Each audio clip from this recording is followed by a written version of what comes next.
দাজ্জাল একচোখা দানবের গল্প। পৃথিবীর শেষের আগে অনেক মিথ্যাবাদীর আবির্ভাব ঘটবে, যারা মানবজাতিকে আল্লাহর পথ থেকে বিচ্যুত করার চেষ্টা করবে। তাদের মধ্যে সবচেয়ে বড় মিথ্যাবাদী দাজ্জাল নামে পরিচিতি পাবে।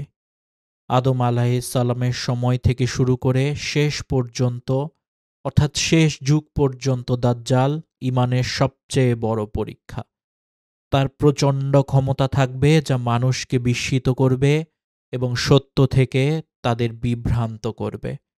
আসসালামু আলাইকুম, আপনারা শুনছেন স্টোরিজ অফ ইসলাম বাংলা। আমরা আমাদের চ্যানেলে প্রতিদিন রাত ৯টায় ইসলামিক বিভিন্ন বিষয় নিয়ে গুরুত্বপূর্ণ এবং ইন্টারেস্টিং বিভিন্ন ভিডিও আপলোড করে থাকি। তাই আমাদের চ্যানেলের আপডেটগুলো পেতে প্লিজ এই ভিডিওটি লাইক এবং শেয়ার করুন, কমেন্ট করে জানান আমাদের ভিডিও আপনাদের কেমন লাগছে এবং প্লিজ আমাদের চ্যানেলটিকে সাবস্ক্রাইব করুন। আপনাদেরকে স্বাগত জানাচ্ছি দাজ্জাল একচোখা দানবের গল্প শোনার জন্য। দাজ্জাল কে? দাজ্জাল হবে একজন দুষ্ট মানুষ, যে মানুষকে প্রতারণা করবে। সে নিজেকে মানবজাতির পথপ্রদর্শক অর্থাৎ মসিহ বলে দাবি করবে, কিন্তু বাস্তবে সে তাদের সকলকে বিভ্রান্ত করবে। আল্লাহ তাকে অনেক ক্ষমতা দেবেন এবং সেগুলিকে মহা অনিষ্টের জন্য ব্যবহার করবে দাজ্জাল।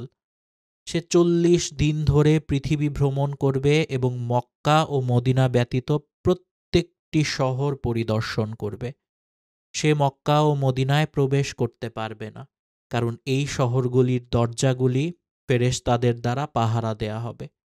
যখন দাজ্জাল কোনো শহরে প্রবেশ করবে, তখন সে লোকদের তার আনুগত্য করতে এবং তাকে দেবতা হিসেবে গ্রহণ করতে আহ্বান জানাবে। চলুন দেখে নেওয়া যাক দাজ্জাল দেখতে কেমন হবে। হাদিসে তার বৈশিষ্ট্যগুলি বিস্তারিতভাবে ব্যাখ্যা করা হয়েছে, যাতে বিশ্বাসীরা তাকে চিনতে পারে এবং প্রতারিত না হয়। দাজ্জাল হবে একচোখা, কারণ তার ডান চোখ চামড়ার টুকরা দিয়ে ঢাকা থাকবে। তার কপালে কাফির শব্দটি লেখা থাকবে। সকল বিশ্বাসী এটি চিনতে পারবে। সে হবে ঘন কোকড়ানো চুল এবং লালচে ত্বকের একজন যুবক। তার বাম চোখ হবে জলে ভাসমান আঙ্গুরের মতো। সে তার সমস্ত শক্তি এবং কৌশল কেবল একটি উদ্দেশ্যেই ব্যবহার করবে: মানুষকে বিশ্বাস করানো যে সে একজন উপাস্য এবং আল্লাহর পথ থেকে সরে যাবে। আমাদের প্রিয় নবী মুহাম্মদ সাল্লাল্লাহু আলাইহি ওয়াসাল্লাম আমাদের শিখিয়েছেন যে তার মিথ্যা বিশ্বাস না করতে। আল্লাহ একচোখা নন এবং মৃত্যুর আগে আমরা আল্লাহর সাথে দেখা করতে পারবো না। দাজ্জাল হলো এমন একজন মানুষ যে খাবে এবং পান করবে, আর আল্লাহ এর অনেক ঊর্ধ্বে। রাসূল সাল্লাল্লাহু আলাইহি ওয়াসাল্লাম একদিন ফজর নামাজ আদায় করার পর সাহাবীদেরকে বললেন, সবাই নিজ নিজ নামাজের স্থানে বসে থাকো। তিনি জিজ্ঞাসা করলেন, তোমরা কি জানো আমি কেন তোমাদেরকে এখানে একত্র করেছি?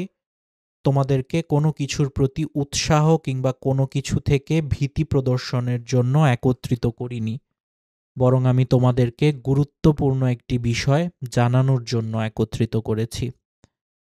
আর তাহল তামিমদারি ইসলাম গ্রহণ করেছে এবং তার বিগত একটি সামুদ্রিক সফরের ঘটনা বর্ণনা করেছে, যা আমার পূর্বেকার ঘটনার সত্যতা প্রমাণ করেছে। সে অন্যদের সাথে একটা সামুদ্রিক সফরে ছিল। সেখানে সমুদ্রের উত্তাল তরঙ্গ তাদেরকে নিয়ে খেলা করেছে। ১ মাস পর তারা একটা দ্বীপের কাছে এসে একটি জন্তুর দেখা পেল। তাকে জিজ্ঞাসা করল, কে তুই? সে বলল, আমি পাহারাদার। সামনে ওই ঘরটার দিকে যান, সেখানে একজন লোক আছেন। তিনি আপনাদের কাছ থেকে কিছু তথ্য নেয়ার জন্য খুবই আগ্রহী। আমরা মনে করলাম হয়তো সে কোনো শয়তান হবে। আমরা সেখানে গিয়ে বিশাল দেহী একজন মানুষকে দেখলাম। এরকম মানুষ কখনো আমরা দেখিনি। তার হাতগুলো ঘাড়ের সাথে বাঁধা। সে তাদের বাইসান খেজুর বাগান, জুগার কূপ ও উম্মি নবী অর্থাৎ মুহাম্মদ রাসূলুল্লাহ সাল্লাল্লাহু আলাইহি ওয়াসাল্লাম সম্পর্কে জিজ্ঞাসা করল। তারপর সে নিজের পরিচয় দিল। বলল, আমি দাজ্জাল। অচিরেই আমাকে বের হওয়ার অনুমতি দেয়া হবে।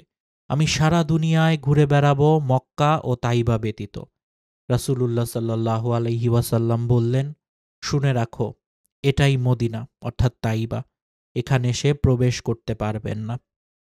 মুসলিম এবং আবু দাউদ শরীফের একটি হাদিস থেকে আমরা বর্ণনা করছিলাম, মহা দুর্ভিক্ষের কালে দাজ্জাল খাদ্যদ্রব্য নিয়ে এসে বলবে, আমি হচ্ছি সমস্ত জগতের পালনকর্তা, হে লোক সকল, তোমরা আমার প্রতি ঈমান আনো, আমি তোমাদের খাদ্য দেব, পানীয় দেব, সম্পদ দেব, যা চাও সব দেব।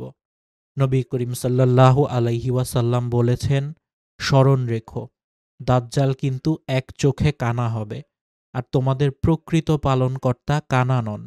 বুখারী শরীফের হাদিস।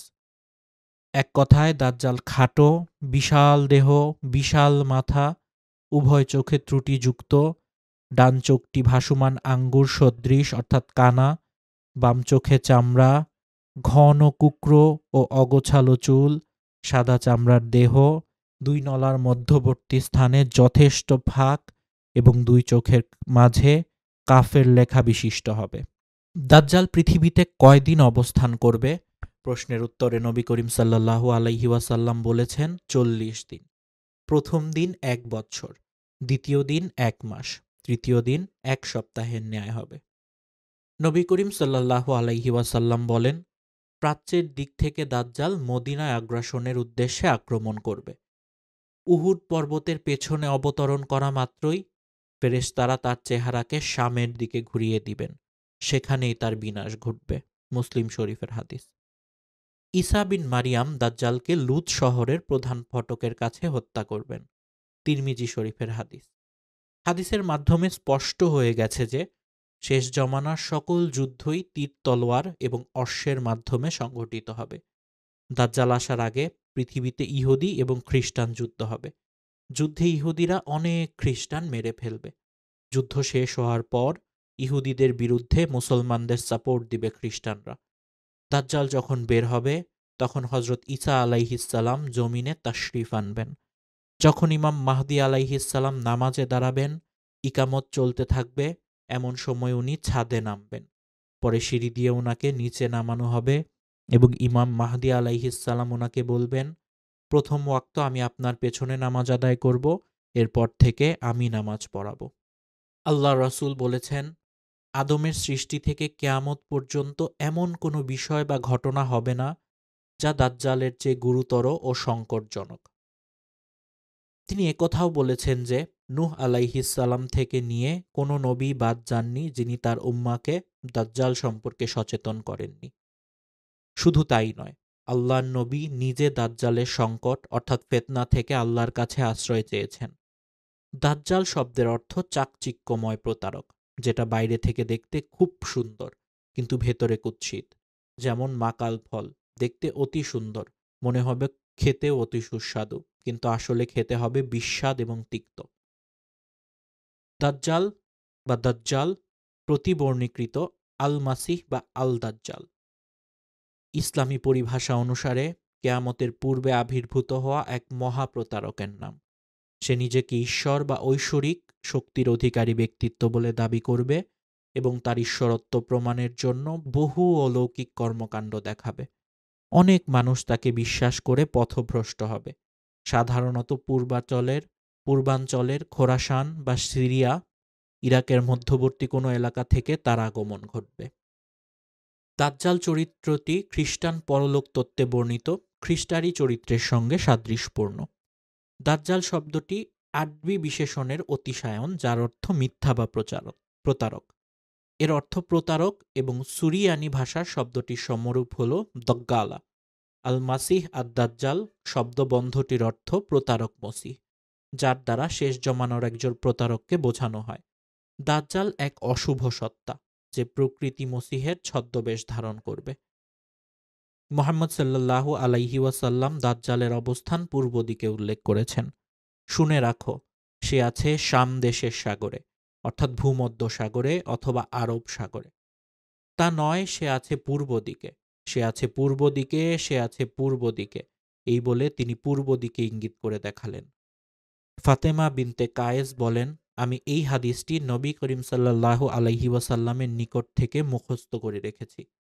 বৈশিষ্ট্য: দাজ্জালের উত্থানের সাথে বেশ কয়েকটি স্থান যুক্ত, তবে সাধারণত সে সিরিয়া ও ইরাকের মধ্যবর্তী পথ দিয়ে বের হবে বলে হাদিসে উল্লেখ আছে।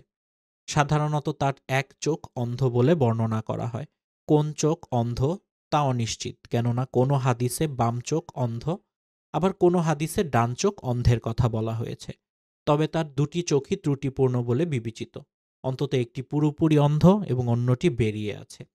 সে মক্কা ও মদিনা ব্যতীত প্রত্যেক শহরে প্রবেশ করে সমগ্র বিশ্ব ভ্রমণ করতে পারবে। একজন মিথ্যা মসিহ হিসেবে এটা বিশ্বাস করা হয় যে অনেকে তার দ্বারা প্রতারিত হবে এবং তার দলে যোগ দেবে। তাদের মধ্যে ইহুদি, বেদুইন, তাঁতি, জাদুকর ও জারদ সন্তানেরা বেশি থাকবে। এছাড়াও তাকে শয়তানদের একটি বাহিনী সহায়তা করবে। তা সত্ত্বেও সবচেয়ে নির্ভরযোগ্য সমর্থক হবে ইহুদিরা, যাদের কাছে তিনি ঈশ্বরের অবতার বলে বিবেচিত হবেন। দাজ্জাল অলৌকিক কাজ করতে সক্ষম হবে, যেমন অসুস্থদের নিরাময় করা, মৃতদেরকে জীবিত করা, যদি কেবলমাত্র যখন তার শয়তান অনুসারীদের দ্বারা সমর্থিত মনে করবে। পৃথিবীর গাছপালা বৃদ্ধি করা, গবাদি পশু সমৃদ্ধ হওয়া এবং সূর্যের চলাচল বন্ধ করে দেয়া। তার অলৌকিক ঘটনাগুলো ঈসা আলাইহিসসালাম দ্বারা সম্পাদিত অলৌকিক ঘটনাগুলোর অনুরূপ হবে। পরিশেষে সে ঈসা আলাইহিসসালামের হাতে নিহত হবে। দাজ্জাল গলতে শুরু করবে যখন ঈসা আলাইহিসসালামকে দেখতে পাবে। তারপর বর্তমান ইসরায়েলের বাবে লুদ নামক স্থানে ঈসা আলাইহিসসালাম দাজ্জালকে বর্শা দিয়ে হত্যা করবেন বলে অনেক বর্ণনায় এসেছে। দাজ্জালের প্রকৃতি অস্পষ্ট, যদিও তার জন্মের প্রকৃতি ইঙ্গিত করে যে প্রথম প্রজন্মের অ্যাপোক্যালিপটিক্স তাকে মানুষ হিসেবে বিবেচনা করত। তবে তাকে ইসলামিক ঐতিহ্যে মানব আকারে শয়তান বা শায়তান হিসেবেও চিহ্নিত করা হয়। সুন্নি মুসলমানদের বিশ্বাস অনুযায়ী দাজ্জাল একজন মানুষ, এবং যখন দাজ্জাল উপস্থিত হবে তখন সে 40 দিন থাকবে। প্রথম দিন হবে একটি বছরের মতো, পরবর্তী দিন একটি মাসের মতো, এবং তার পরবর্তী দিন সপ্তাহের মতো, এবং তার বাকি দিনগুলি স্বাভাবিক দিনের মতো। দাজ্জালের আবির্ভাবের কিছু সময় পরে ঈসা আলাইহিসসালাম দামেস্কের পূর্ব দিকের একটি সাদা মিনারের উপর অবতরণ করবেন। মনে করা হয় সিরিয়ার দামেস্কের উমাইয়া মসজিদে অবস্থিত। তিনি আকাশ থেকে নেমে আসবেন দুটি পোশাক পরে, হালকাভাবে জাফরান দিয়ে রং করা, এবং তার হাত দুটি ফেরেশতার কাঁধে থাকবে। যখন সে মাথা নিচু করবে তখন মনে হবে যেন তার চুল থেকে জল প্রবাহিত হচ্ছে। যখন সে মাথা তুলবে তখন মনে হবে যেন তার চুল রূপালী মুক্তো দিয়ে পুঁতি করা হয়েছে। তার শ্বাস যতদূর তিনি দেখতে পাবেন তত দূর পৌঁছাবে। প্রত্যেক অবিশ্বাসী এতে মারা যাবে। এরপর দাজ্জালকে ইসরায়েলের শহরে লুদের গেটে অর্থাৎ বাবে লুদে ধাওয়া করা হবে, যেখানে তাকে ঈসা ইবনে মারিয়াম আলাইহিসসালাম ধরে হত্যা করবেন। তারপর তিনি ক্রুশ ভাঙবেন, শূকরকে হত্যা করবেন, জিজিয়া বিলুপ্ত করবেন এবং সমস্ত জাতির মধ্যে শান্তি স্থাপন করবেন। ঈসা আলাইহিসসালামের শাসন ন্যায়সঙ্গত হবে এবং সবাই তার কাছে এক সত্য অর্থাৎ ইসলাম ধর্মের মাঝে প্রবেশ করবে। এবার আসুন দেখি দাজ্জাল সম্পর্কে আর কি কি হাদিসে বর্ণনা করা হয়েছে। আব্দুল্লাহ ইবন ওমর রাজিয়াল্লাহু বলেন, নবী করিম সাল্লাল্লাহু আলাইহি ওয়াসাল্লাম লোক সমাবেশে দাঁড়ালেন এবং মহান আল্লাহর প্রশংসা করলেন। এরপর তিনি দাজ্জাল প্রসঙ্গে বললেন, তার সম্পর্কে আমি তোমাদেরকে সতর্ক করছি।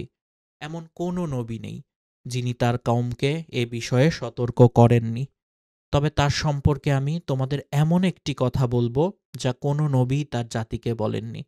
তা হলো যে সে কানা হবে, আর আল্লাহ অবশ্যই কানা নন। আবু হুরাইরা রাজিয়াল্লাহু হতে বর্ণিত, রাসূলুল্লাহ সাল্লাল্লাহু আলাইহি ওয়াসাল্লাম বলেছেন, আমি কি তোমাদের দাজ্জাল সম্পর্কে একটি কথা বলবো না? সে কথাটি অতীতের কোনো নবী তার সম্প্রদায়কে বলেননি, আর তা হলো নিশ্চয়ই দাজ্জাল হবে কানা।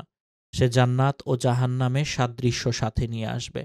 তখন সে যা বলবে জান্নাত, প্রকৃতপক্ষে তা হবে জাহান্নাম।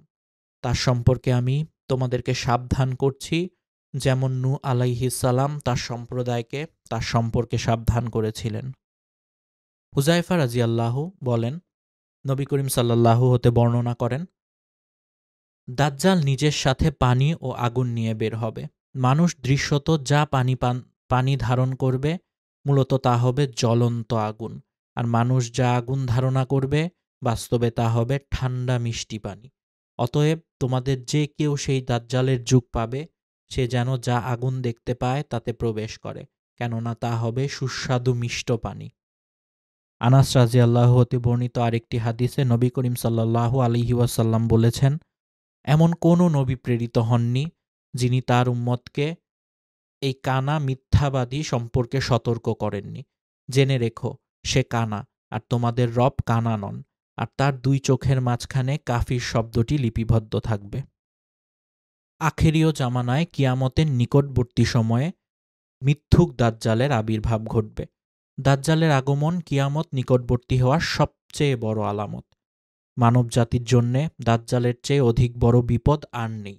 বিশেষ করে সে সময় যে সমস্ত মুমিন জীবিত থাকবে তাদের জন্য ঈমান নিয়ে টিকে থাকা অত্যন্ত কঠিন হয়ে পড়বে।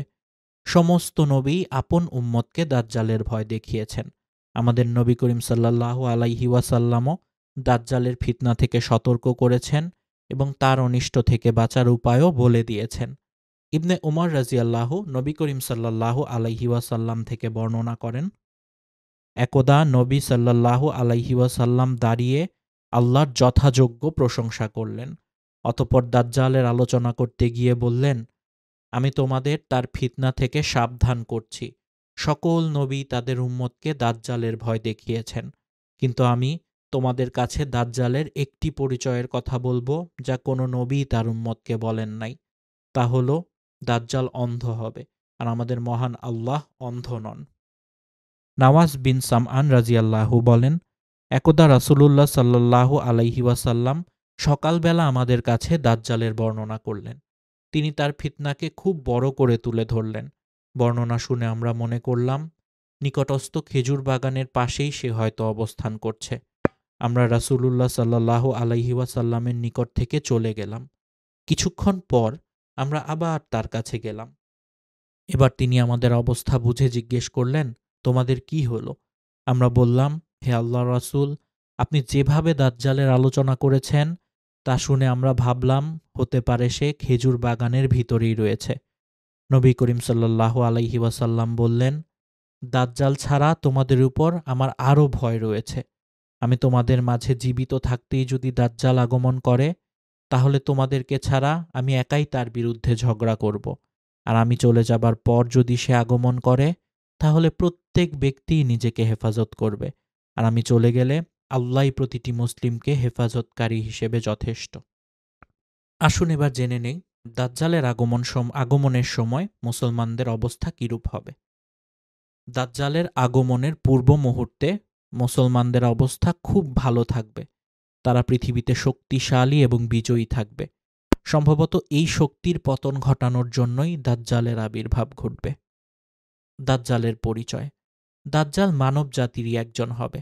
মুসলমানদের কাছে তার পরিচয় তুলে ধরার জন্যে এবং তার ফিতনা থেকে তাদেরকে সতর্ক করার জন্যে নবী করিম সাল্লাল্লাহু আলাইহি ওয়াসাল্লাম তার পরিচয় বিস্তারিতভাবে বর্ণনা করেছেন। মুমিন বান্দাগণ তাকে দেখে সহজেই চিনতে পারবে এবং তার ফিতনা থেকে নিরাপদে থাকবে। নবী করিম সাল্লাল্লাহু আলাইহি ওয়াসাল্লাম তার যে সমস্ত পরিচয় উল্লেখ করেছেন মুমিনগণ তা পূর্ণ অবগত থাকবে। দাজ্জাল অন্যান্য মানুষের তুলনায় স্বতন্ত্র বৈশিষ্ট্যের অধিকারী হবে। জাহেল, মূর্খ ও হতভাগ্য ব্যতীত কেউ দাজ্জালের ধোকায় পড়বে না।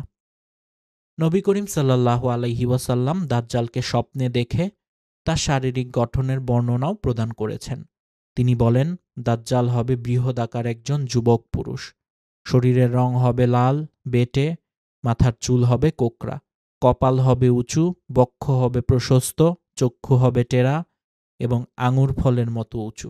দাজ্জাল নির্বংশ হবে, তার কোনো সন্তান থাকবে না। দাজ্জালের কোন চোখ কানা থাকবে? বিভিন্ন হাদিসে দাজ্জালের চোখ অন্ধ হওয়ার কথা বর্ণিত হয়েছে। কোনো কোনো হাদিসে বলা হয়েছে দাজ্জাল হবে অন্ধ। কোনো হাদিসে আছে তার ডান চোখ অন্ধ হবে, আবার কোনো হাদিসে আছে তার বাম চোখ হবে অন্ধ। মোট কথা তার একটি চোখ দূষিত হবে। তবে ডান চোখ অন্ধ হওয়ার হাদিসগুলো বুখারী ও মুসলিম শরীফে বর্ণিত হয়েছে। মোট কথা দাজ্জালের অন্যান্য লক্ষণগুলো কারো কাছে অস্পষ্ট থেকে গেলেও অন্ধ হওয়ার বিষয়টি কারো কাছে অস্পষ্ট হবে না। দাজ্জালের দু চোখের মাঝখানে কাফের লেখা থাকবে। তাছাড়া দাজ্জালকে চেনার সবচেয়ে বড় আলামত হলো তার কপালে কাফের লেখা থাকবে। অপর বর্ণনায় আছে তার কপালে ৩টি বর্ণ লেখা থাকবে, প্রতিটি মুসলিম ব্যক্তি তা পড়তে পারবে। অপর বর্ণনায় আছে শিক্ষিত অশিক্ষিত সকল মুসলিম ব্যক্তি তা পড়তে পারবে। মোট কথা, আল্লাহ মুমিনের জন্য অন্তর্দৃষ্টি খুলে দিবেন, ফলে সে দাজ্জালকে দেখে সহজেই চিনতে পারবে। যদিও ইতিপূর্বে সে ছিল অশিক্ষিত, কাফের ও মোনাফেক লোক তা দেখেও পড়তে পারবে না, যদিও সে ছিল শিক্ষিত ও পড়াশোনা জানা লোক। কারণ কাফের ও মোনাফেক আল্লাহর অসংখ্য সুস্পষ্ট দলিল প্রমাণ দেখেও ঈমান আনয়ন করেনি। দাজ্জালের ফিতনাসমূহ ও তার অসারতা। আদম সৃষ্টি থেকে কিয়ামত পর্যন্ত মানবজাতির জন্য দাজ্জালের চেয়ে বড় ফিতনা আর নেই। সে এমন অলৌকিক বিষয় দেখাবে যা দেখে মানুষ দিশেহারা হয়ে পড়বে। দাজ্জাল নিজেকে প্রভু ও আল্লাহ হিসেবে দাবি করবে। তার দাবির পক্ষে এমন কিছু প্রমাণও উপস্থাপন করবে যে সম্পর্কে নবী করিম সাল্লাল্লাহু আলাইহি ওয়াসাল্লাম আগেই সতর্ক করেছেন। মুমিন বান্দাগণ এগুলো দেখে মিথ্যুক দাজ্জালকে সহজেই চিনতে পারবে এবং আল্লাহর প্রতি তাদের ঈমান আরও বৃদ্ধি পাবে। কিন্তু দুর্বল ঈমানদার লোকেরা বিভ্রান্তিতে পড়ে ঈমান হারা হবে।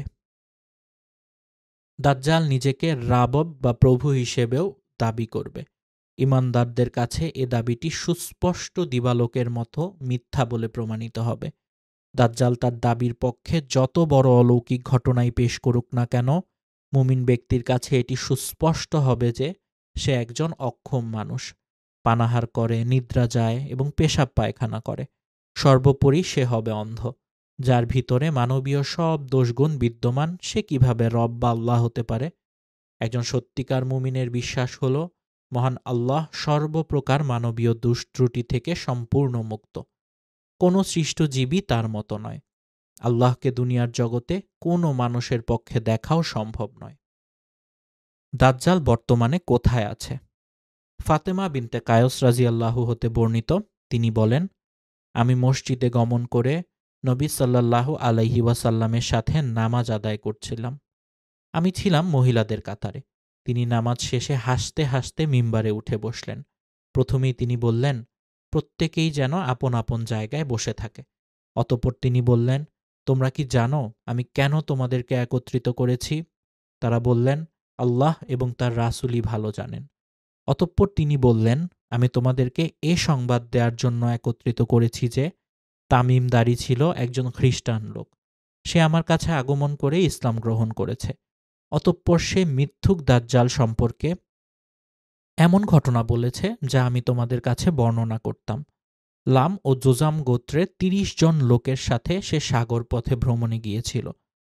দুর্যোগপূর্ণ আবহাওয়ার শিকার হয়ে ১ মাস পর্যন্ত তারা সাগরেই ছিল। অবশেষে তারা সাগরের মাঝখানে একটি দ্বীপে অবতরণ করল। দ্বীপের ভিতরে প্রবেশ করে তারা মোটা মোটা এবং প্রচুর চুল বিশিষ্ট একটি অদ্ভুত প্রাণীর সন্ধান পেল। চুল দ্বারা সমস্ত শরীর আবৃত থাকার কারণে প্রাণীটির অগ্রপশ্চাৎ নির্ধারণ করতে সক্ষম হল না। তারা বলল, অকল্যাণ হোক তোমার, কে তুমি? সে বলল, আমি সংবাদ সংগ্রহকারী গোয়েন্দা। তারা বলল, কিসের সংবাদ সংগ্রহণকারী? অতঃপর প্রাণীটি দ্বীপের মধ্যে একটি ঘরের দিকে ইঙ্গিত করে বলল, হে লোক সকল, তোমরা এই ঘরের ভিতরে অবস্থানরত লোকটির কাছে যাও। সে তোমাদের কাছ থেকে সংবাদ সংগ্রহ করার জন্য অধীর আগ্রহে অপেক্ষা করছে। তামিমদারি বলেন, প্রাণীটি যখন একজন লোকের কাছে বলল, তখন আমাদের ভয় হলো যে সে হতে পারে একটি শয়তান। তথাপিও আমরা ভীত হয়ে দ্রুত অগ্রসর হয়ে ঘরটির ভিতরে প্রবেশ করলাম। সেখানে প্রবেশ করে আমরা বৃহদাকার একটি মানুষ দেখতে পেলাম। এত বড় আকৃতির মানুষ আমরা ইতিপূর্বে আর কখনোও দেখিনি। তার হাত দুটিকে ঘাড়ের সাথে একত্রিত করে হাঁটু এবং গোড়ালির মধ্যবর্তী স্থানে লোহার শিকল দ্বারা বেঁধে রাখা হয়েছে। আমরা বললাম, মরণ হোক তোমার, কে তুমি? সে বলল, তোমরা আমার কাছে আসতে সক্ষম হয়েছ, তাই আগে তোমাদের পরিচয় দাও। আমরা বললাম, আমরা একদল আরব মানুষ নৌকায় আরোহণ করলাম। সাগরের প্রচণ্ড ঢেউ আমাদেরকে নিয়ে ১ মাস পর্যন্ত খেলা করল। অবশেষে তোমার দ্বীপে উঠতে বাধ্য হলাম।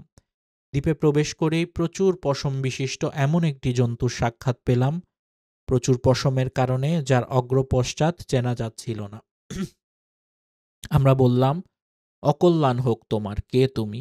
সে বলল, আমি সংবাদ সংগ্রহকারী গোয়েন্দা। আমরা বললাম, কিসের সংবাদ সংগ্রহকারী?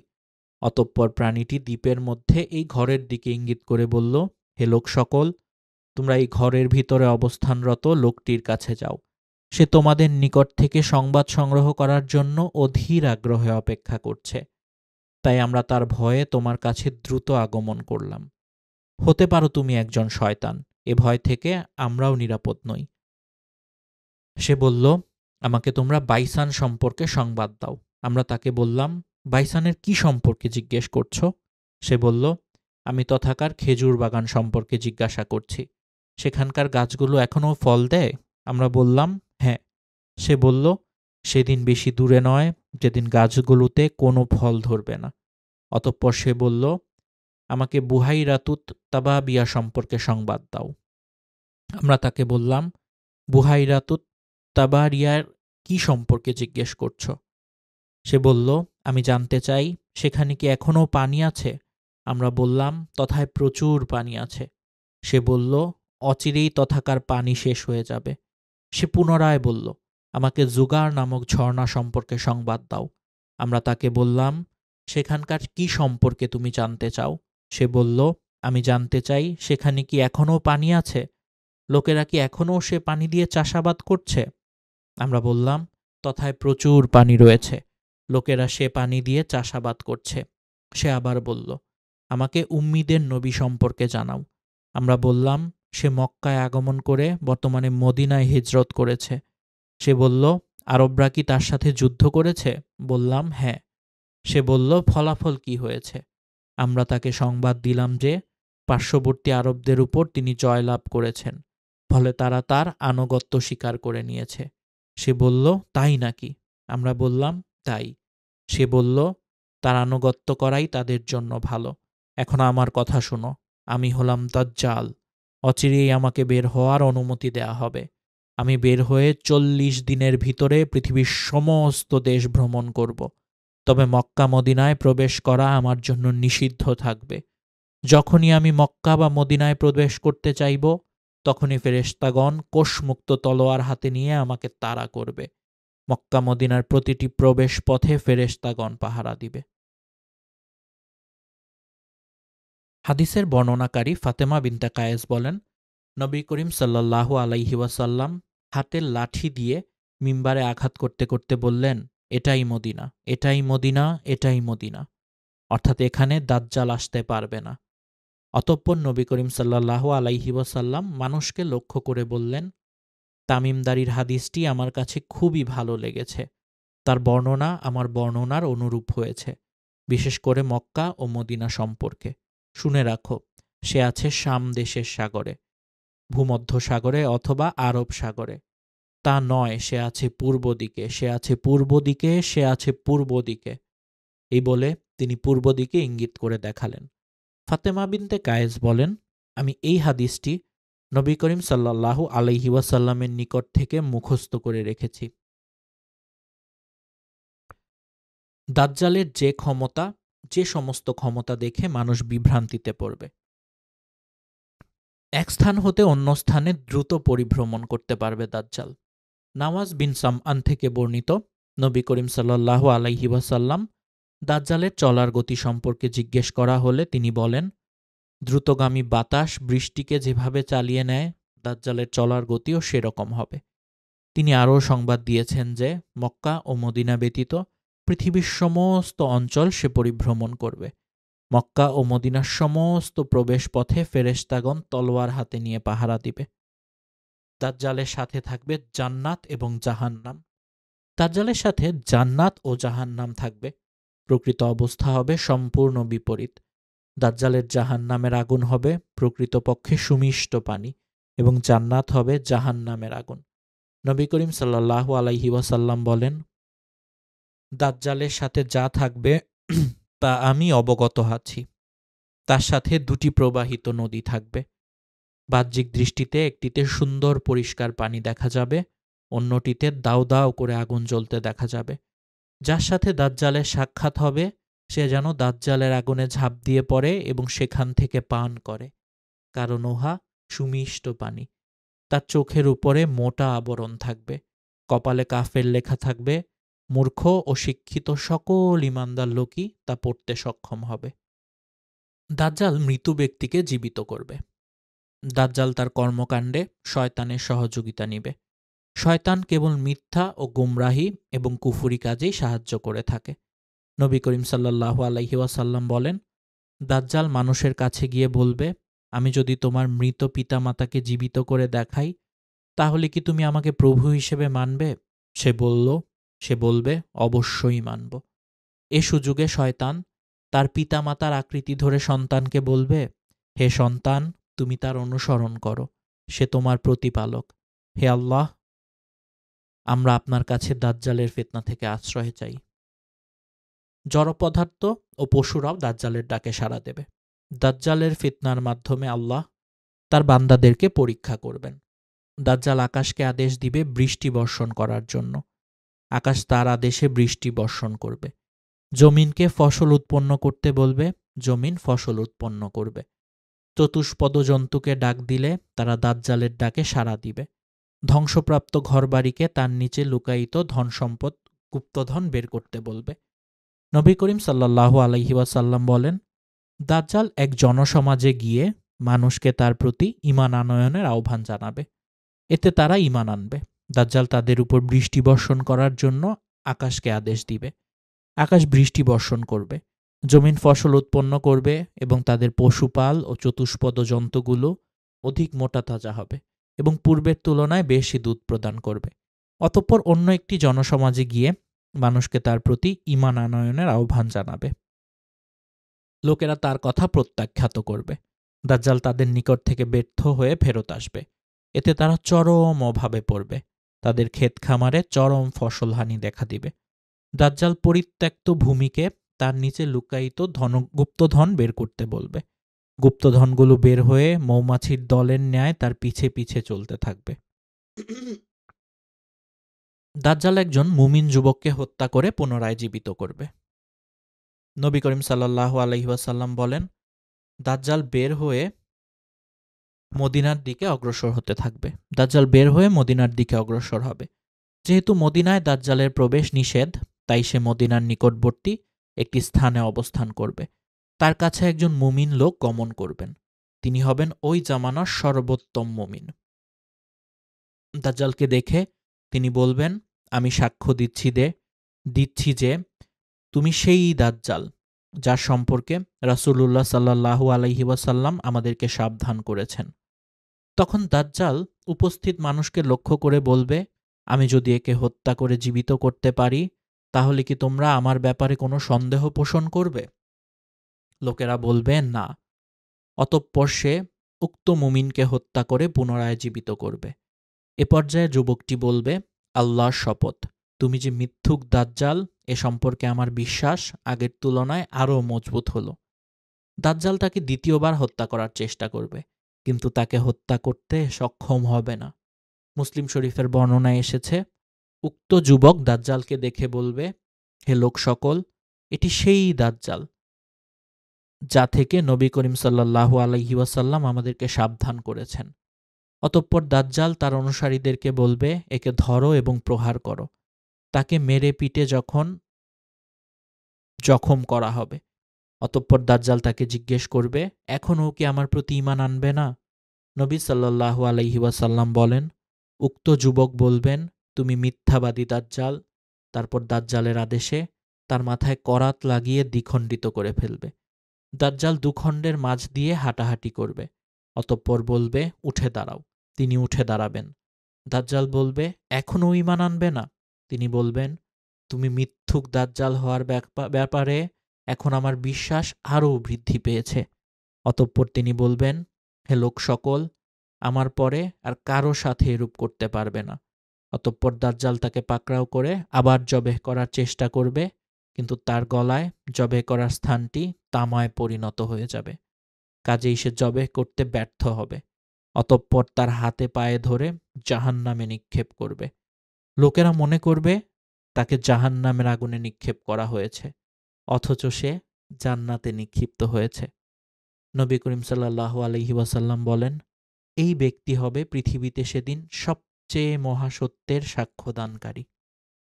দাজ্জাল কোথা থেকে বের হবে? দাজ্জাল বের হওয়ার স্থান সম্পর্কেও রাসূলুল্লাহ সাল্লাল্লাহু আলাইহি ওয়াসাল্লাম বর্ণনা দিয়েছেন। সে পূর্ব দিকের পারস্য দেশ থেকে বের হবে। সে স্থানটির নাম হবে খোরাসান। সেখান থেকে বের হয়ে সমগ্র দুনিয়া ভ্রমণ করবে দাজ্জাল। তবে মক্কা ও মদিনায় প্রবেশ করতে পারবে না। ফেরেশতাগণ সেদিন মক্কা মদিনার প্রবেশ পথসমূহে তরবারি নিয়ে পাহারা দিবে। নবী করিম সাল্লাল্লাহু আলাইহি ওয়াসাল্লাম বলেন, পূর্বের কোনো একটি দেশ থেকে দাজ্জালের আবির্ভাব ঘটবে, যার বর্তমান নাম খোরাসান। দাজ্জাল মক্কা ও মদিনায় প্রবেশ করতে পারবে না। সহিহ হাদিসের বিবরণ অনুযায়ী দাজ্জালের জন্য মক্কা ও মদিনাতে প্রবেশ নিষিদ্ধ থাকবে। মক্কা ও মদিনা ব্যতীত পৃথিবীর সকল স্থানেই সে প্রবেশ করতে পারবে। ফাতেমা বিনতে কায়েস রাদিয়াল্লাহু কর্তৃক বর্ণিত দাজ্জালের হাদিসে এসেছে, অতঃপর দাজ্জাল বলল, আমি হলাম দাজ্জাল।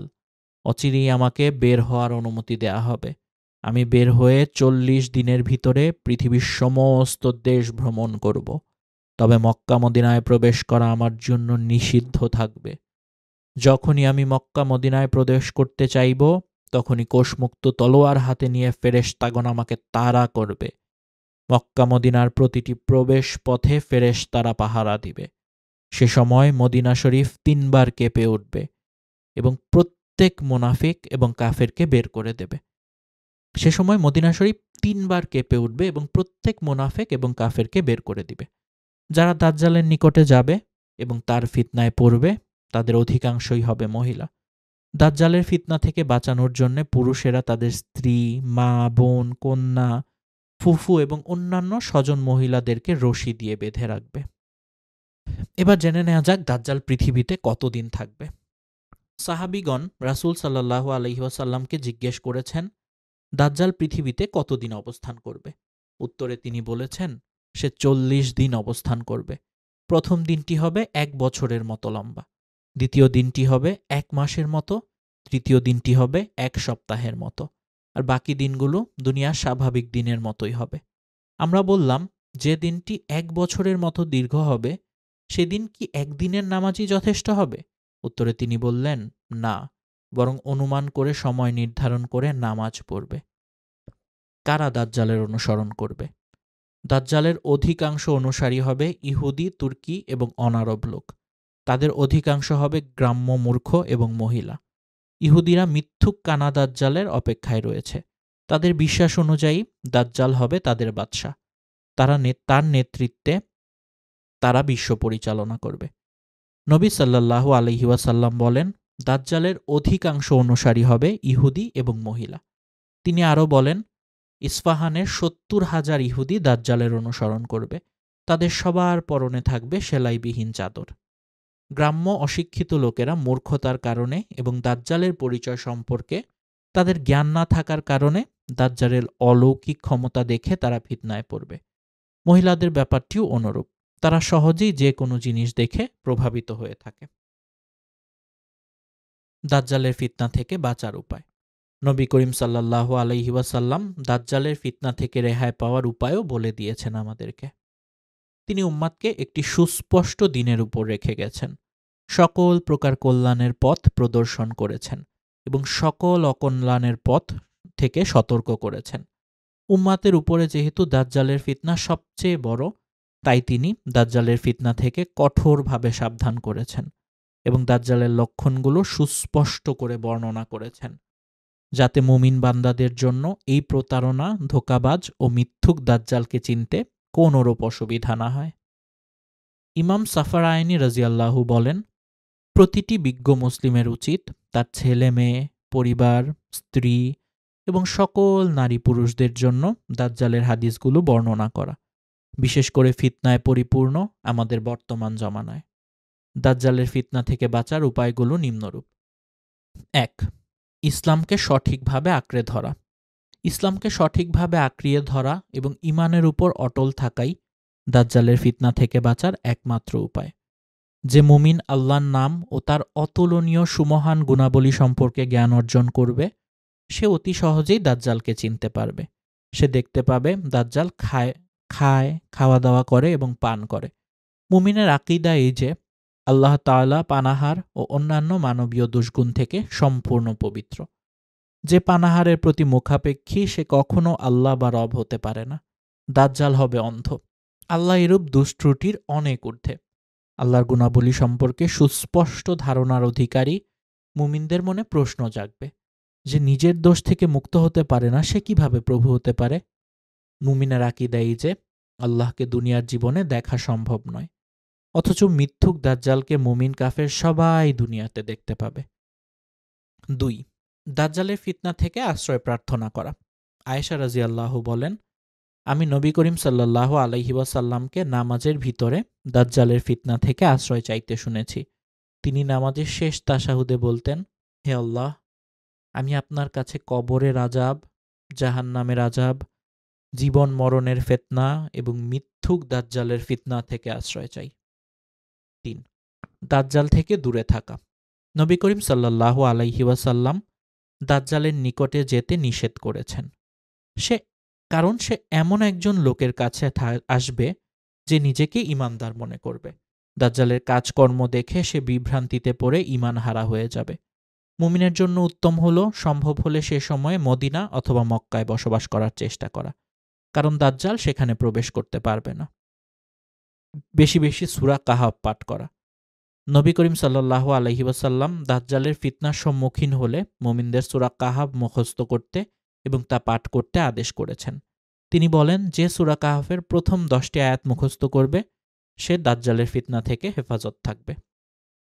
সূরা কাহাফের পাঠের নির্দেশ সম্ভবত এজন্য হতে পারে এই সূরায় আল্লাহ তাআলার বিস্ময়কর বড় বড় কয়েকটি ঘটনা বর্ণনা করেছেন। মুমিন ব্যক্তি এগুলো গভীরভাবে পাঠ করলে দাজ্জালের বিস্ময়কর ঘটনা দেখে কিছুতেই বিচলিত হবে না, এতে সে হতাশ হয়ে বিভ্রান্তিতেও পড়বে না। দাজ্জালের শেষ পরিণতি কি হবে? সহিহ হাদিসের বিবরণ অনুযায়ী ঈসা ইবনে মারিয়াম আলাইহিস সালামের হাতে দাজ্জাল নিহত হবে। বিস্তারিত বিবরণ এই যে মক্কা মদিনা ব্যতীত পৃথিবীর সকল দেশেই সে প্রবেশ করবে। তার অনুসারীর সংখ্যা হবে প্রচুর। সমগ্র দুনিয়ায় তার ফিতনা ছড়িয়ে পড়বে। সামান্য সংখ্যক মুমিনই তার ফিতনা থেকে রেহাই পাবে। ঠিক সে সময় দামেস্ক শহরের পূর্ব প্রান্তে অবস্থিত একটি মসজিদের সাদা মিনারের উপর ঈসা আলাইহিস সালাম আকাশ থেকে অবতরণ করবেন। মুসলমানগণ তার পার্শ্বে একত্রিত হবে। তাদেরকে সাথে নিয়ে তিনি দাজ্জালের দিকে রওনা দিবেন। দাজ্জাল সে সময় বাইতুল মুকাদ্দিসের দিকে অগ্রসর হতে থাকবে। অতঃপর ঈসা আলাইহিস সালাম ফিলিস্তিনের লুদ শহরের গেইটে দাজ্জালকে পাকড়াও করবেন। ঈসা আলাইহিস সালামকে দেখে সে পানিতে লবণ গলার ন্যায় গলতে শুরু করবে। ঈসা আলাইহিস সালাম তাকে লক্ষ্য করে বলবেন, তোমাকে আমি একটি আঘাত করব যা থেকে তুমি কখনোই রেহাই পাবে না। ঈসা আলাইহিস সালাম তাকে বর্শা দিয়ে আঘাত করবেন। অতঃপর মুসলমানেরা তার নেতৃত্বে ইহুদিদের বিরুদ্ধে যুদ্ধ করবে। মুসলমানদের হাতে দাজ্জালের বাহিনী, ইহুদির দল পরাজিত হবে। তারা কোথাও পালাবার স্থান পাবে না। গাছের আড়ালে পালানোর চেষ্টা করলে গাছ বলবে, হে মুসলিম, আসো, আমার পিছনে একজন ইহুদি লুকিয়ে আছে, আসো এবং তাকে হত্যা করো। পাথর বা দেয়ালের পিছনে পলায়ন করলে পাথর বা দেয়াল বলবে, হে মুসলিম, আমার পিছনে একজন ইহুদি লুকিয়ে আছে, আসো, তাকে হত্যা করো। তবে গারকাদ নামক গাছ ইহুদিদেরকে গোপন করার চেষ্টা করবে, কারণ সেটি ইহুদিদের বৃক্ষ বলে পরিচিত। সহিহ মুসলিম শরীফে আবু হুরায়রা রাদিয়াল্লাহু হতে বর্ণিত, নবী করিম সাল্লাল্লাহু আলাইহি ওয়াসাল্লাম বলেন, ততক্ষণ পর্যন্ত কিয়ামত হবে না যতক্ষণ না মুসলমানেরা ইহুদিদের সাথে যুদ্ধ করবে। অতঃপর মুসলমানগণ ইহুদিদেরকে হত্যা করবে। ইহুদিরা গাছ ও পাথরের আড়ালে পালাতে চেষ্টা করবে, কিন্তু কেউ তাদের আশ্রয় দেবে না। গাছ বা পাথর বলবে, হে মুসলমান, হে আল্লাহর বান্দা, আমার পিছনে একজন ইহুদি লুকিয়ে আছে, আসো এবং তাকে হত্যা করো। তবে গারকাদ নামক গাছের পিছনে লুকালে গারকাদ গাছ কোনো কথা বলবে না। এটি ইহুদিদের গাছ নামে পরিচিত। সুতরাং উপরের আলোচনা থেকে আমরা এই শিক্ষা পেলাম যে আমাদেরকে সঠিকভাবে ঈমানের উপর প্রতিষ্ঠিত থাকতে হবে এবং দাজ্জালের ফিতনা থেকে নিজেদেরকে দূরে রাখতে হবে। কোরআন এবং হাদিস পাঠ করতে হবে বেশি বেশি করে, আল্লাহর কাছে সাহায্য চাইতে হবে, সূরা কাহাফ পাঠ করতে হবে, আল্লাহর কাছে সাহায্য চাইতে হবে যেন দাজ্জালের ফিতনার সময় মহান আল্লাহ তাআলা আমাদের ঈমানকে আরও দৃঢ় এবং শক্ত রাখেন, আল্লাহর উপর ইসলামের উপর প্রতিষ্ঠিত রাখেন এবং দাজ্জালের ফিতনা থেকে, দাজ্জালের ধোঁকাবাজি থেকে আমাদের রক্ষা করেন। আমিন। সবাই সুস্থ থাকুন, ভালো থাকুন। আগামীকাল আরও নতুন একটি কাহিনী শোনার জন্য আপনাদেরকে আহ্বান জানিয়ে আজকের মতো এখানেই শেষ করছি। আসসালামু আলাইকুম। দাজ্জাল, এক ভয়ঙ্কর একচোখা দানবের সত্যি গল্প। দাজ্জাল, যে নিজেকে আল্লাহ দাবি করবে, যে মৃত মানুষকে জীবিত করবে, আবার তাকে জবাই করবে, আবার তাকে জীবন দান করবে। তাকে দেখে যারা পথভ্রষ্ট তারা মনে করবে সে আল্লাহ এবং তার প্রতি ঈমান আনবে। নাউজুবিল্লাহ। সেই ভয়ঙ্কর দাজ্জালের কাহিনীর প্রথম পর্ব আমাদের চ্যানেল স্টোরিজ অফ ইসলাম বাংলায় প্রচারিত হয়েছে। আজকে শুনবেন এর দ্বিতীয় পর্ব। তার আগে এরকম আরও ঘটনা শুনতে হলে আমাদের চ্যানেলটিকে প্লিজ সাবস্ক্রাইব করুন, ভিডিওটি লাইক করুন, শেয়ার করুন বন্ধুদের সাথে এবং কমেন্ট করে আপনার মতামত জানান। এবং প্রতিদিন রাত ৯টায় আমাদের চ্যানেলে এরকম আরও ইন্টারেস্টিং কন্টেন্ট পাবেন আপনারা। ধন্যবাদ। শুরু করছি দাজ্জাল দ্বিতীয় পর্ব। সে হলো মাসিহ দাজ্জাল, ফিতনাবাজ, মিথ্যুক এবং গোমরাহ। আমরা আল্লাহ তাআলার নিকট তার ফিতনা থেকে আশ্রয় প্রার্থনা করছি। প্রত্যেক নবী নিজ নিজ সম্প্রদায়কে দাজ্জালের ভয় দেখিয়েছেন, তার ফিতনা থেকে সতর্ক করেছেন এবং তার স্বভাব চরিত্র বর্ণনা করেছেন। আমাদের নবী করিম সাল্লাল্লাহু আলাইহি ওয়াসাল্লাম তার থেকে সবচেয়ে বেশি সতর্ক করেছেন। তিনি তার উম্মতের জন্য দাজ্জালের বৈশিষ্ট্যগুলো এত খোলাসা করে বর্ণনা করেছেন যে বিবেকবান লোকেদের কাছে তা মোটেই অস্পষ্ট থাকার কথা নয়। তিরমিজি শরীফের হাদিসে আছে সে খোরাসান থেকে বের হবে। সহিহ মুসলিমে আনাস রাদিয়াল্লাহু আনহু থেকে মারফু হিসেবে বর্ণিত হয়েছে যে নবী করিম সাল্লাল্লাহু আলাইহি ওয়াসাল্লাম বলেছেন, ইস্পাহানে ৭০,০০০ ইয়াহুদি দাজ্জালের অনুসরণ করবে। তাদের সবার পরনে থাকবে তায়ালেসা বা সেলাইবিহীন চাদর। দাজ্জালকে দাজ্জাল বলার কারণ হলো তার এক চোখ অন্ধ থাকবে। কেউ কেউ বলেছে সে যেহেতু মক্কা ও মদিনা ব্যতীত সমগ্র ভূপৃষ্ঠে পরিভ্রমণ করবে তাই তার নাম দেয়া হয়েছে মাসিহ বা ভূপৃষ্ঠ পরিভ্রমণকারী। এর বিভ্রান্তিতে সবাই নিপতিত হবে এবং ধোঁকাবাজিতে সবাই ধরা খেয়ে যাবে। কেউ যখন বিভ্রান্তিতে ফেলে এবং ধোঁকাবাজি করে সেরকম একজন হবে দাজ্জাল। তার থেকে যেহেতু প্রচুর পরিমাণ মিথ্যাচার ও ধোঁকাবাজি প্রকাশিত হবে তাই তাকে দাজ্জাল বলা হয়। মাহদির জীবন দশাতেই সে বের হবে। হাফেজ ইবনু কাসির রাজিয়াল্লাহু বলেন, অতঃপর আখিরি জামানায় দাজ্জালকে বের হওয়ার অনুমতি দেয়া হবে। প্রথমত সে প্রভাবশালী বাদশার বেশে প্রকাশিত হবে। অতঃপর সে নবুয়াত দাবি করবে। অতঃপর সে রুবুবিয়াত দাবি করবে। বনি আদমের অজ্ঞ, মূর্খ এবং ইতর শ্রেণীর লোকেরা তার অনুসরণ করবে। আল্লাহ তাআলা যাদেরকে হেদায়েতের পথে রাখবেন তারা তার প্রতিবাদ করবেন। সে এক এক করে দেশ, ঘাঁটি, অঞ্চল ও গ্রাম দখল করতে থাকবে। সে তার অশ্বারোহী ও পদাতিক বাহিনী সহ মক্কা ও মদিনা ব্যতীত সব দেশে প্রবেশ করবে। সাহাবীগণ রসূল সাল্লাল্লাহু আলাইহি ওয়াসাল্লামকে জিজ্ঞেস করেছেন, দাজ্জাল পৃথিবীতে কতদিন অবস্থান করবে? উত্তরে তিনি বলেছেন সে ৪০ দিন অবস্থান করবে। প্রথম দিনটি হবে ১ বছরের মতো লম্বা, দ্বিতীয় দিনটি হবে ১ মাসের মতো এবং তৃতীয় দিনটি হবে ১ সপ্তাহের মতো। আর বাকি দিনগুলো দুনিয়ার স্বাভাবিক দিনের মতোই হবে। সে গড়ে ১ বছর ২.৫ মাস অবস্থান করবে। আমরা বললাম যে দিনটি ১ বছরের মতো দীর্ঘ হবে সেদিন কি একদিনের সালাতই যথেষ্ট হবে? উত্তরে তিনি বললেন, না, বরং তোমরা অনুমান করে সময় নির্ধারণ করে সালাত পড়বে। আল্লাহ তাআলা দাজ্জালের হাতে অনেক অস্বাভাবিক জিনিস সৃষ্টি করবেন। এর মাধ্যমে তিনি যাকে ইচ্ছা সঠিক পথ থেকে বিচ্যুত করবেন।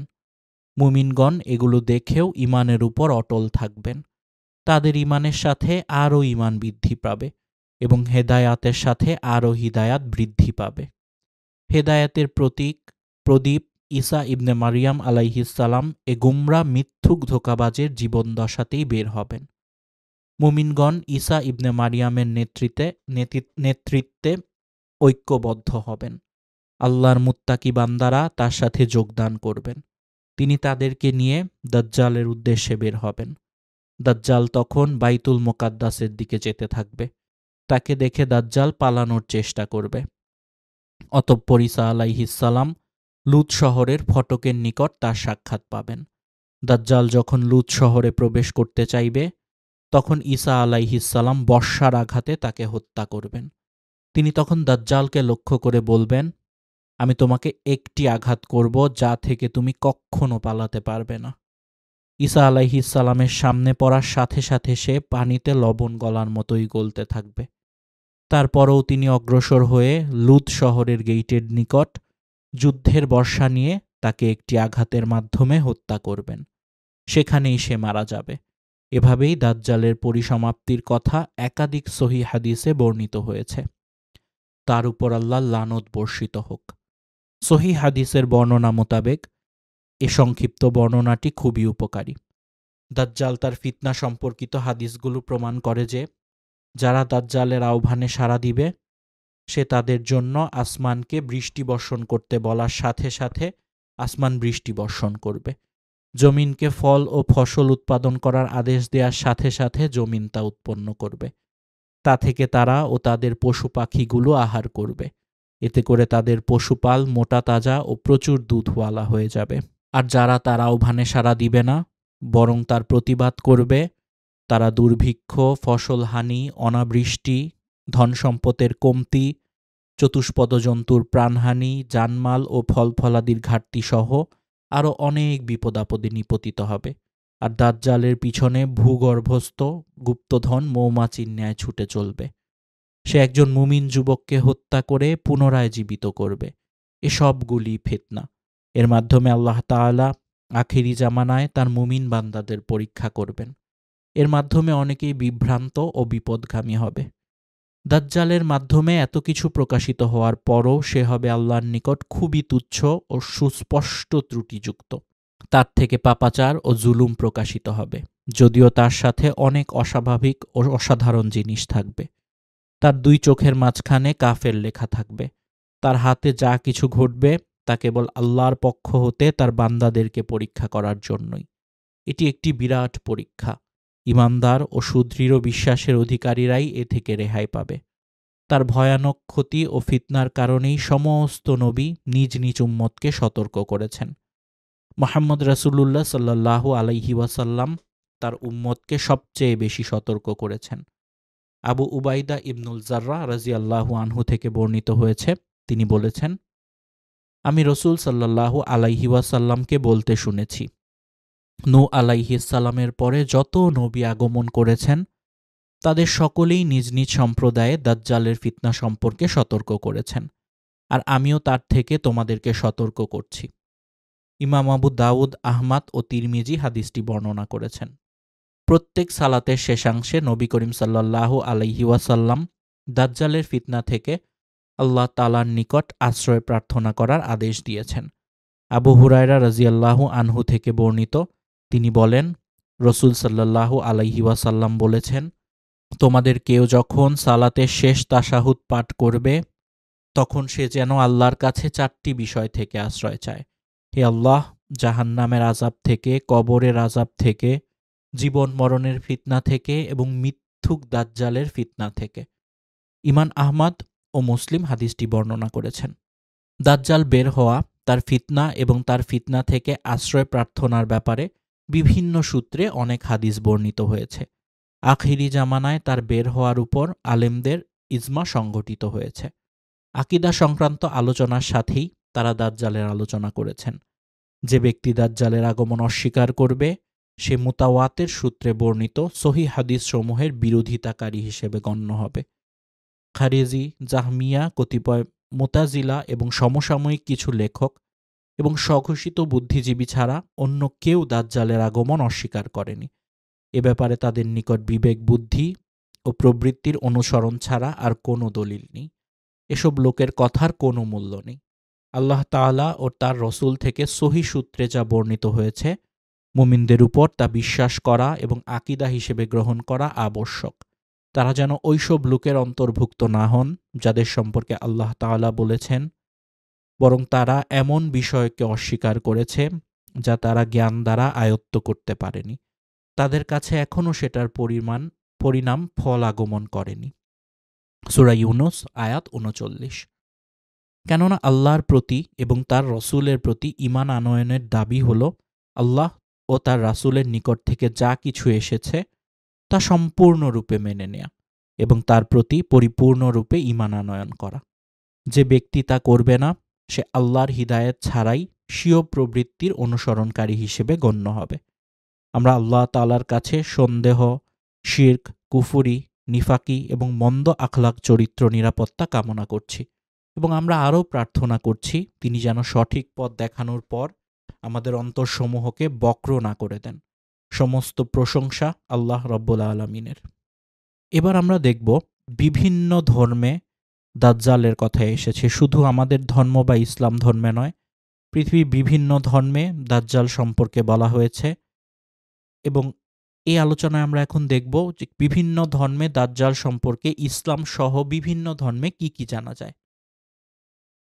সামাজিক যোগাযোগ মাধ্যমে দাজ্জাল নিয়ে ইদানিং বিস্তর আলোচনা হয়। ধর্মগ্রন্থ থেকে বিভিন্ন বাণী ও কাহিনী শেয়ার করেন অনেকে।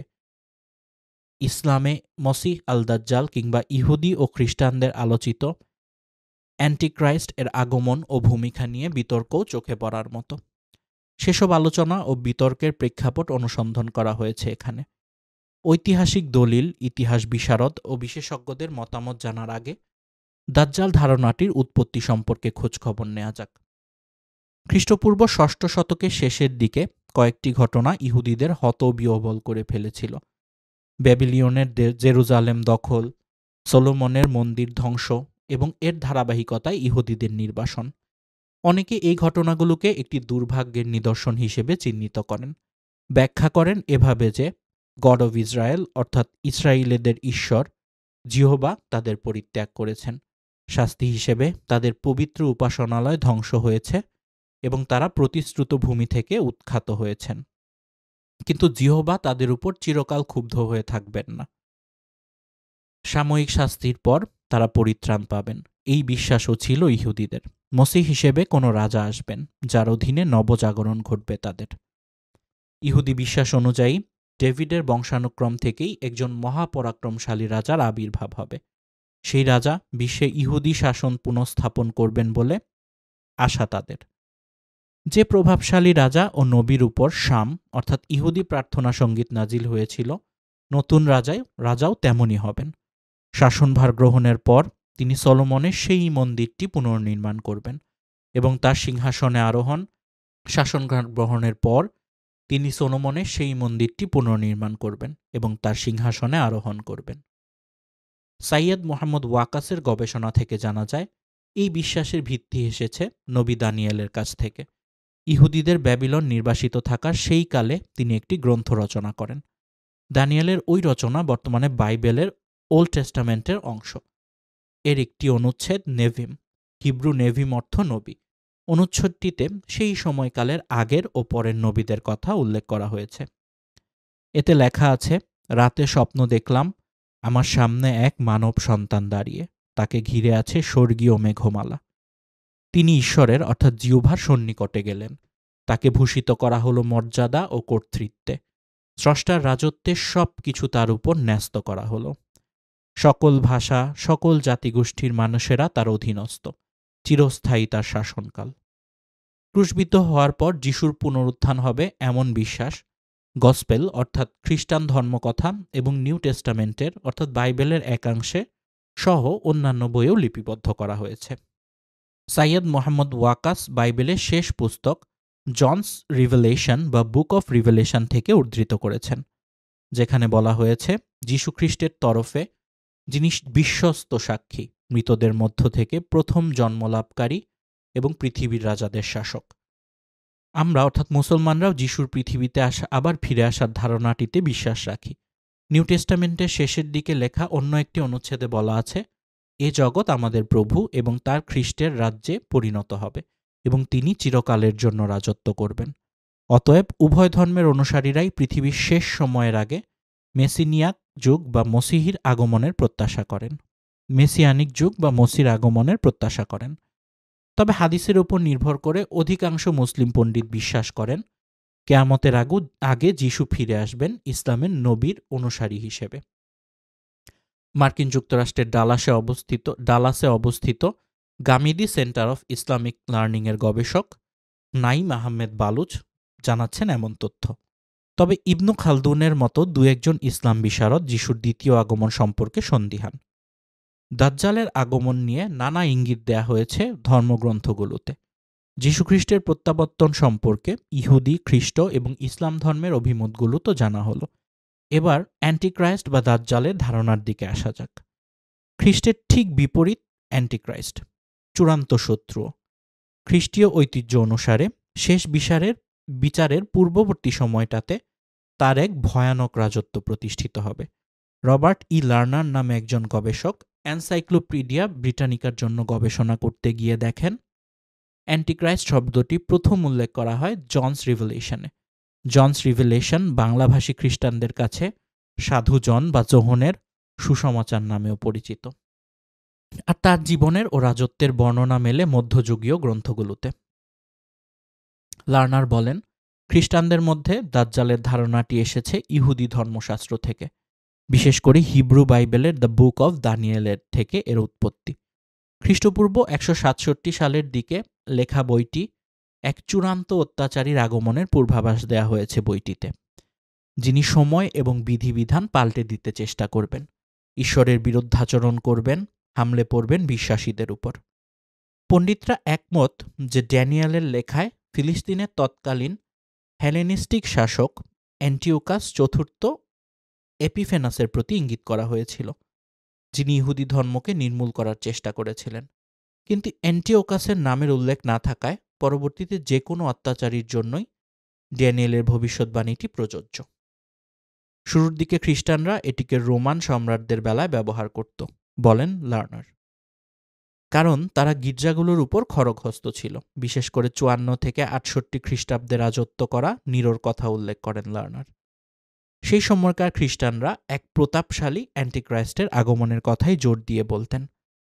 জনস রেভেলেশন বা রেভেলেশন টু জনে, যাকে অতল থেকে উঠে আসা পশু এবং সমুদ্র থেকে উঠে আসা পশু হিসেবে উল্লেখ করা হয়েছে, তার আবির্ভাবের সবচেয়ে নির্ভরযোগ্য বিবরণ নিউ টেস্টামেন্টের থিসালোনিয়াস থেকে, যেখানে পাপের মানুষ এবং ধ্বংসের পুত্র আখ্যায়িত করা হয়েছে তাকে। সাধারণের মধ্যে যখন ধর্মত্যাগের প্রবণতা বেড়ে যাবে, তখন তার আগমন ঘটবে। বিভিন্ন ইঙ্গিতপূর্ণ এবং বিস্ময়কর ঘটনার ছলনায় ফেলবেন মানুষকে। তারপর ঈশ্বরের মন্দিরে গিয়ে বসবেন এবং নিজেকেই ঈশ্বর বলে দাবি করবেন। শেষ পর্যন্ত যিশুর কাছে পরাজিত হতে হবে তাকে। যিশুর মুখমণ্ডলের জ্যোতির্ময় তেজ এবং তার আবির্ভাবের উজ্জ্বলতায় ধ্বংস হবে অ্যান্টিক্রাইস্ট। অ্যান্টিক্রাইস্টের প্রতি মধ্যযুগীয় দৃষ্টিভঙ্গি থেকে জানা যায়, অ্যাডসো, রিপেলিন এবং অন্যান্য লেখকদের রচনা থেকে অ্যান্টিক্রাইস্টের প্রতি মধ্যযুগীয় দৃষ্টিভঙ্গি কী ছিল তা জানা যায়। মূলত ওই বার্তাটি প্রকাশিত হয়, সে খ্রিস্টের বিপরীতে এক মিথ্যার নাম। তাদের থেকে লার্নার এই উপসংহারে আসেন, খ্রিস্ট বা ক্রাইস্টের মতো অ্যান্টিক্রাইস্টের অনেক অনুসারী হবে। নানা অলৌকিক কর্মকাণ্ড করে তাদের মোহাবিষ্ট করে রাখবে সে। তার রাজত্ব স্থায়ী হবে ৩.৫ বছর। মধ্যযুগীয় তথ্যসূত্রগুলোর বয়ান অনুযায়ী খ্রিস্টের মতো অ্যান্টিক্রাইস্টও জেরুজালেমে আসবেন, কিন্তু তার বেলায় যিশুর সাথে যা ঘটেছিল তার উল্টোটা ঘটবে। তার আগমনে উচ্ছ্বসিত হয়ে ইহুদিরা তাকে সমাদর ও সম্মানিত করবে। শাসনভার গ্রহণের পর সে সেই মন্দিরটি পুনর্নির্মাণ করবে এবং সলোমনের সিংহাসনে আরোহণ করবে। পৃথিবীর শাসকেরা তার প্রতি আনুগত্য জানাবে, তাদের নিজ উদ্দেশ্য সাধনে ব্যবহার করবে দাজ্জালকে। ভয়াবহ নিপীড়ন চালাবে সে খ্রিস্টানদের উপর। পৌরোহিত্য এবং রাজত্বে ন্যায়পরায়ণতার উল্টোপিঠ দেখবে সবাই। যারা তাকে প্রতিহত করার চেষ্টা করবেন, অত্যাচারের শিকার হবেন তারাও। গসপেল অফ ম্যাথিউ অর্থাৎ মথি লিখিত সুসমাচার থেকেও জানা যায়, যিশু ভবিষ্যৎবাণী করেছিলেন তখন মহা দুর্যোগ নেমে আসবে, যা পৃথিবীর শুরু থেকে এখন পর্যন্ত হয়নি। যাই হোক না কেন, নির্ধারিত ৩.৫ বছর শেষে খ্রিস্টের শক্তি দ্বারা ধ্বংস হবে অ্যান্টিক্রাইস্ট। তারপর অল্প সময়ের ব্যবধানে আসবে শেষ বিচারের দিন ও বিশ্বের শেষ দিন। পরবর্তী সময়ে খ্রিস্টের বিরুদ্ধে যায় এমন যে কোনো কিছুকেই অ্যান্টিক্রাইস্ট হিসেবে সাব্যস্ত করার একটা প্রবণতা তৈরি হয় বলে জানান মিস্টার লার্নার। এমনকি হাল আমলে ক্রেডিট কার্ড বা ইলেকট্রিক বারকোডে 666 থাকলে সংশ্লিষ্ট নিরীহ ব্যক্তি বা প্রতিষ্ঠানকে অ্যান্টিক্রাইস্ট ভেবে থাকেন কেউ কেউ। অর্থাৎ 666 এই 3টি সংখ্যা থাকলে তাকে অ্যান্টিক্রাইস্ট বলে ভেবে থাকেন অনেকে, কারণ বাইবেলে এটিকে সেই শয়তানের সংখ্যা বলে উল্লেখ করা হয়েছে। গত বছর জুনে বিবিসির এক প্রতিবেদনে দেখা যায় পোল্যান্ডে 666 বলে পরিচিত একটি বাস রুটের কোড পরিবর্তন করে 669 করা হয়েছে ধর্মীয় রক্ষণশীলদের অভিযোগের কারণে। রক্ষণশীলদের অভিযোগের প্রেক্ষিতে পোল্যান্ডের সেই বাস রুটের নাম্বার পাল্টে 669 করা হয় ছবির রক্ষণশীলদের অভিযোগের প্রেক্ষিতে। ইসলামে দাজ্জালকে কিয়ামতের ইঙ্গিত হিসেবে দেখা হয় বলে মত নাঈম আহমেদ বেলুচের। জাভেদ আহমেদ ঘামিদি নামে একজন ইসলামী পণ্ডিত এবং গবেষক তার মিজান বইতে দাজ্জাল শব্দটিকে একটি নামবাচক বিশেষণ হিসেবে ব্যাখ্যা করেছেন, যা ব্যাপকভাবে প্রতারণা এবং প্রতারণাকেই নির্দেশ করে। আল মসি আদ দাজ্জাল নামেও আখ্যা দেওয়া হয় তাকে, যার অর্থ দাঁড়ায় যিশুর প্রত্যাবর্তনের আগে কেউ একজন নিজেকে যিশু বলে মিথ্যা দাবি তুলবেন। ইহুদি, খ্রিস্টান এবং মুসলমানদের মধ্যে মসির আগমনের প্রত্যাশাকে কাজে লাগিয়ে সে কৌশলে মানুষকে প্রতারিত করবে। কিছু হাদিসে বলা হয়েছে দাজ্জালের এক চোখ অন্ধ হবে, বিশ্বাসীরা তার ছলনা স্পষ্টই বুঝতে পারবেন এবং তাকে একজন কাফের হিসেবেই গ্রহণ করবেন। ইসলামিক পণ্ডিত ওয়াহেদ উদ্দিন খানের মতে দাজ্জাল বলতে এমন একজন প্রতারককে বোঝায় যে মানসিক এবং বুদ্ধিবৃত্তিক উপায়ে বিভ্রান্তি সৃষ্টি করবে, অন্যান্য গুণসম্পন্ন ব্যক্তি হওয়ার পরিবর্তে যে বিভেদ সৃষ্টি ও অপকর্ম করে বেড়াবে।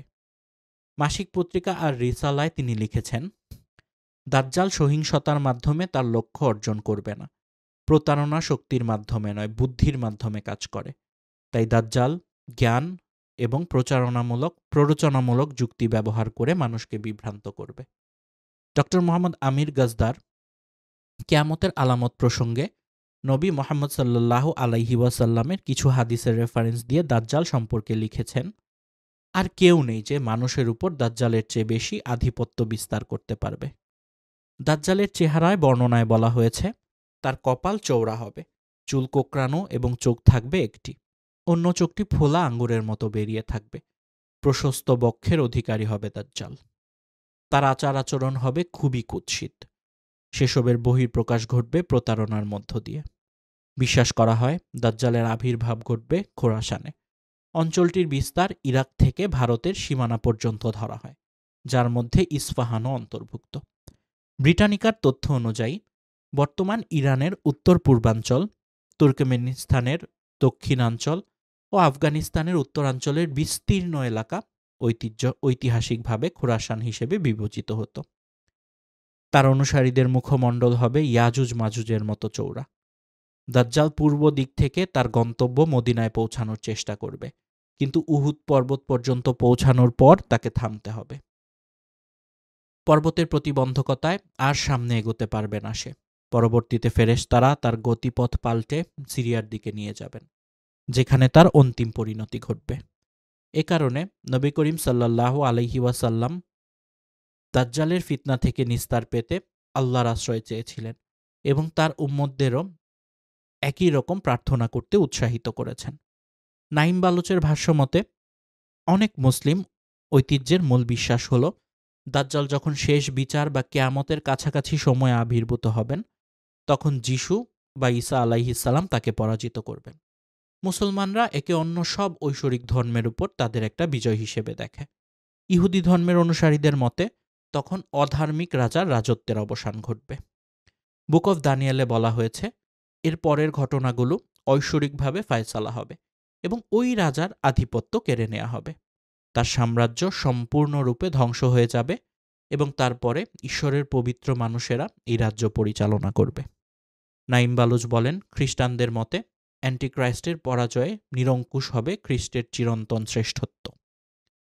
অসংখ্য খ্রিস্টান পণ্ডিত ইসরায়েলের প্রতিষ্ঠা এবং ওই অঞ্চলে এর আধিপত্যকে সেই ধর্মীয় ভবিষ্যৎবাণীর পরিপূর্ণতা হিসেবে ব্যাখ্যা করে থাকেন। মুসলমানরাও সাধারণত ঐতিহ্যগতভাবে একই ধারণা পোষণ করে থাকেন। এতক্ষণ আমরা শুনছিলাম দাজ্জাল সম্পর্কে বিভিন্ন ধর্মের বিশ্বাস এবং তুলনামূলক আলোচনা। এবার আমরা একটু হাদিসের দিকে দৃষ্টিপাত করি। নবী করিম সাল্লাল্লাহু আলাইহি ওয়াসাল্লাম বলেন, দাজ্জাল বের হয়ে মদিনার দিকে অগ্রসর হবে। যেহেতু মদিনায় দাজ্জালের প্রবেশ নিষেধ, তাই সে মদিনার নিকটবর্তী একটি স্থানে অবস্থান করবে। তার কাছে একজন মুমিন লোক গমন করবেন। তিনি হবেন ওই জামানার সর্বোত্তম মুমিন। দাজ্জালকে দেখে তিনি বলবেন, আমি সাক্ষ্য দিচ্ছি যে তুমি সে দাজ্জাল যার সম্পর্কে রাসূলুল্লাহ সাল্লাল্লাহু আলাইহি ওয়াসাল্লাম আমাদের সাবধান করেছেন। তখন দাজ্জাল উপস্থিত মানুষকে লক্ষ্য করে বলবে, আমি যদি একে হত্যা করে জীবিত করতে পারি, তাহলে কি তোমরা আমার ব্যাপারে কোনো সন্দেহ প্রকাশ করবে? লোকেরা বলবে, না না। অতঃপর সে উক্ত মুমিনকে হত্যা করে পুনরায় জীবিত করবে। এ পর্যায়ে যুবকটি বলবে, আল্লাহর শপথ, তুমি যে মিথ্যুক দাজ্জাল, এ সম্পর্কে আমার বিশ্বাস আগের তুলনায় আরও মজবুত হলো। দাজ্জাল তাকে দ্বিতীয়বার হত্যা করার চেষ্টা করবে, কিন্তু তাকে হত্যা করতে সক্ষম হবে না। মুসলিম শরীফের বর্ণনায় এসেছে, উক্ত যুবক দাজ্জালকে দেখে বলবে, হে লোক সকল, এটি সে দাজ্জাল যা থেকে নবী করিম সাল্লাল্লাহু আলাইহি ওয়াসাল্লাম আমাদেরকে সাবধান করেছেন। অতঃপর দাজ্জাল তার অনুসারীদেরকে বলবে, একে ধরো এবং প্রহার করো। তাকে মেরে পিটিয়ে জখম করা হবে। অতঃপর দাজ্জাল তাকে জিজ্ঞেস করবে, এখনও কি আমার প্রতি ঈমান আনবে না তুমি? নবী করিম সাল্লাল্লাহু আলাইহি ওয়াসাল্লাম বলেন, উক্ত যুবক বলবেন, তুমি মিথ্যাবাদী দাজ্জাল। তারপর দাজ্জালের আদেশে তার মাথায় করাত লাগিয়ে দ্বিখণ্ডিত করে ফেলবে। দাজ্জাল দুখণ্ডের মাঝ দিয়ে হাঁটাহাঁটি করবে। অতঃপর বলবে, উঠে দাঁড়াও। তিনি উঠে দাঁড়াবেন। দাজ্জাল বলবে, এখনও ঈমান আনবে না? তিনি বলবেন, তুমি মিথ্যুক দাজ্জাল হওয়ার ব্যাপারে এখন আমার বিশ্বাস আরও বৃদ্ধি পেয়েছে। অতঃপর তিনি বলবেন, হে লোক সকল, আমার পরে আর কারো সাথে এরূপ করতে পারবে না। অতঃপর দাজ্জাল তাকে পাকড়াও করে আবার জবেহ করার চেষ্টা করবে, কিন্তু তার গলায় জবেহ করার স্থানটি তামায় পরিণত হয়ে যাবে। কাজেই সে জবেহ করতে ব্যর্থ হবে। অতঃপর তার পায়ে হাতে ধরে জাহান্নামে নিক্ষেপ করবে। লোকেরা মনে করবে তাকে জাহান্নামের আগুনে নিক্ষেপ করা হয়েছে, অথচ সে জান্নাতে নিক্ষিপ্ত হয়েছে। নবী সাল্লাল্লাহু আলাইহি ওয়াসাল্লাম বলেন, এই ব্যক্তি হবে পৃথিবীতে সেদিন সবচেয়ে মহাসত্যের সাক্ষ্যদানকারী। এবার আসুন জেনে নেওয়া যাক দাজ্জালের সাথে যে সাহাবীর দেখা হয়েছিল সেই ঘটনাটি। দাজ্জাল শব্দটি আরবি অর্থ মিথ্যা বা প্রচারণা। ইসলামী আকিদা অনুযায়ী এটি একটি অশুভ শক্তি, যে পৃথিবীর পূর্বাঞ্চল খোরাসান বা সিরিয়া ইরানের মধ্যবর্তী কোনো এলাকা থেকে তার আগমন ঘটবে। হাদিসে দাজ্জালের বিভিন্ন আকৃতি বর্ণনা করা হয়েছে। রাসূলের বিখ্যাত সাহাবী তামিম দারি রাদিয়াল্লাহু তার সাথে সাক্ষাৎ হয়েছে বলেও হাদিসে স্বীকৃত হয়েছে। তামিম দারি রাদিয়াল্লাহু এর সাথে দাজ্জালের সাক্ষাৎ। হযরত ফাতিমা বিনতে কাইস রাদিয়াল্লাহু বলেন, একদিন রাসূল সাল্লাল্লাহু আলাইহি ওয়াসাল্লাম এশার নামাজে আসতে বিলম্ব করলেন। বিলম্বের কারণ উল্লেখ করে ইরশাদ করলেন, তামিম আদ-দারি থেকে দ্বীপস্থ এক ব্যক্তি অর্থাৎ দাজ্জালের কথা শুনতে গিয়ে একটু বিলম্ব হয়ে গেল। এরপর তিনি নামাজ পড়ালেন। নামাজ শেষে হাসি মুখে মিম্বরে উঠে বসলেন। সব মুসল্লিকে নিজ নিজ স্থানে বসে থাকতে বললেন। এরপর ইরশাদ করলেন, তোমরা কি জানো আমি কি জন্য তোমাদের বসতে বলেছি? সাহাবায়ে কেরাম বলেন, আল্লাহ ও তার রাসূল এ সম্পর্কে ভালো জানেন। তিনি ইরশাদ করলেন, কোনো ওয়াজ নসিহতের জন্য নয়, শুধু তামিম আদ-দারি থেকে শ্রুত একটি ঘটনা শোনানোর জন্যই তোমাদেরকে একত্রিত হতে বলেছি। অর্থাৎ ঘটনাটি হলো, তামিম আদ-দারি ছিল একজন খ্রিস্টান। সে এসে মুসলমান হয়েছে। আমি এর আগে দাজ্জাল সম্পর্কে তোমাদের যা বর্ণনা দিয়েছি সে অনুরূপ বর্ণনা দিয়েছে। সে বলেছে সে একবার লাখাম ও জুজাম গোত্রের ৩০ জন লোকের সঙ্গে জাহাজ যোগে সমুদ্র ভ্রমণে বের হয়। দীর্ঘ ১ মাস সমুদ্রের উত্তাল তরঙ্গমালার মধ্যে জাহাজটি তাদের নিয়ে গেল একটি দ্বীপের কাছে। এরপর তারা জাহাজে নোঙর ফেলে ছোট ছোট নৌকা যোগে ওই দ্বীপে প্রবেশ করে। দ্বীপে নামতেই তারা দেখতে পেল বিপুল চুল ও পশম বিশিষ্ট এক অদ্ভুত প্রাণী। অন্য বর্ণনা মতে দীর্ঘকেশী এক রমণী। তার পুরো দেহ ছিল কেশে ভরা। তারা বিস্মিত হয়ে বলল, তুমি ধ্বংস হও, কে তুমি? সে বলল, আমি জাসসাসাহ অর্থাৎ গোয়েন্দা। তারা বলল, জাসসাসাহ কি? জাসসাসাহ আবার কি? সে বলল, এই যে দেখা যায় একটা প্রাসাদ, সেখানে যাও। তাতে অবস্থান করছে এক ব্যক্তি, যে তোমাদের জন্য গভীর আগ্রহে অপেক্ষা করছে। তার এ কথার পর আমরা শঙ্কিত হয়ে পড়লাম, সে আবার শয়তান কিনা। আমরা খুব দ্রুত সেখান থেকে প্রস্থান করলাম, ওই প্রাসাদে প্রবেশ করলাম। সেখানে গিয়ে দেখি মজবুত শিকলে বাঁধা অদ্ভুত ও বৃহদাকৃতির এক মানুষ, যে তার নিজের মাথার চুল ধরে টেনে ছিঁড়ছে।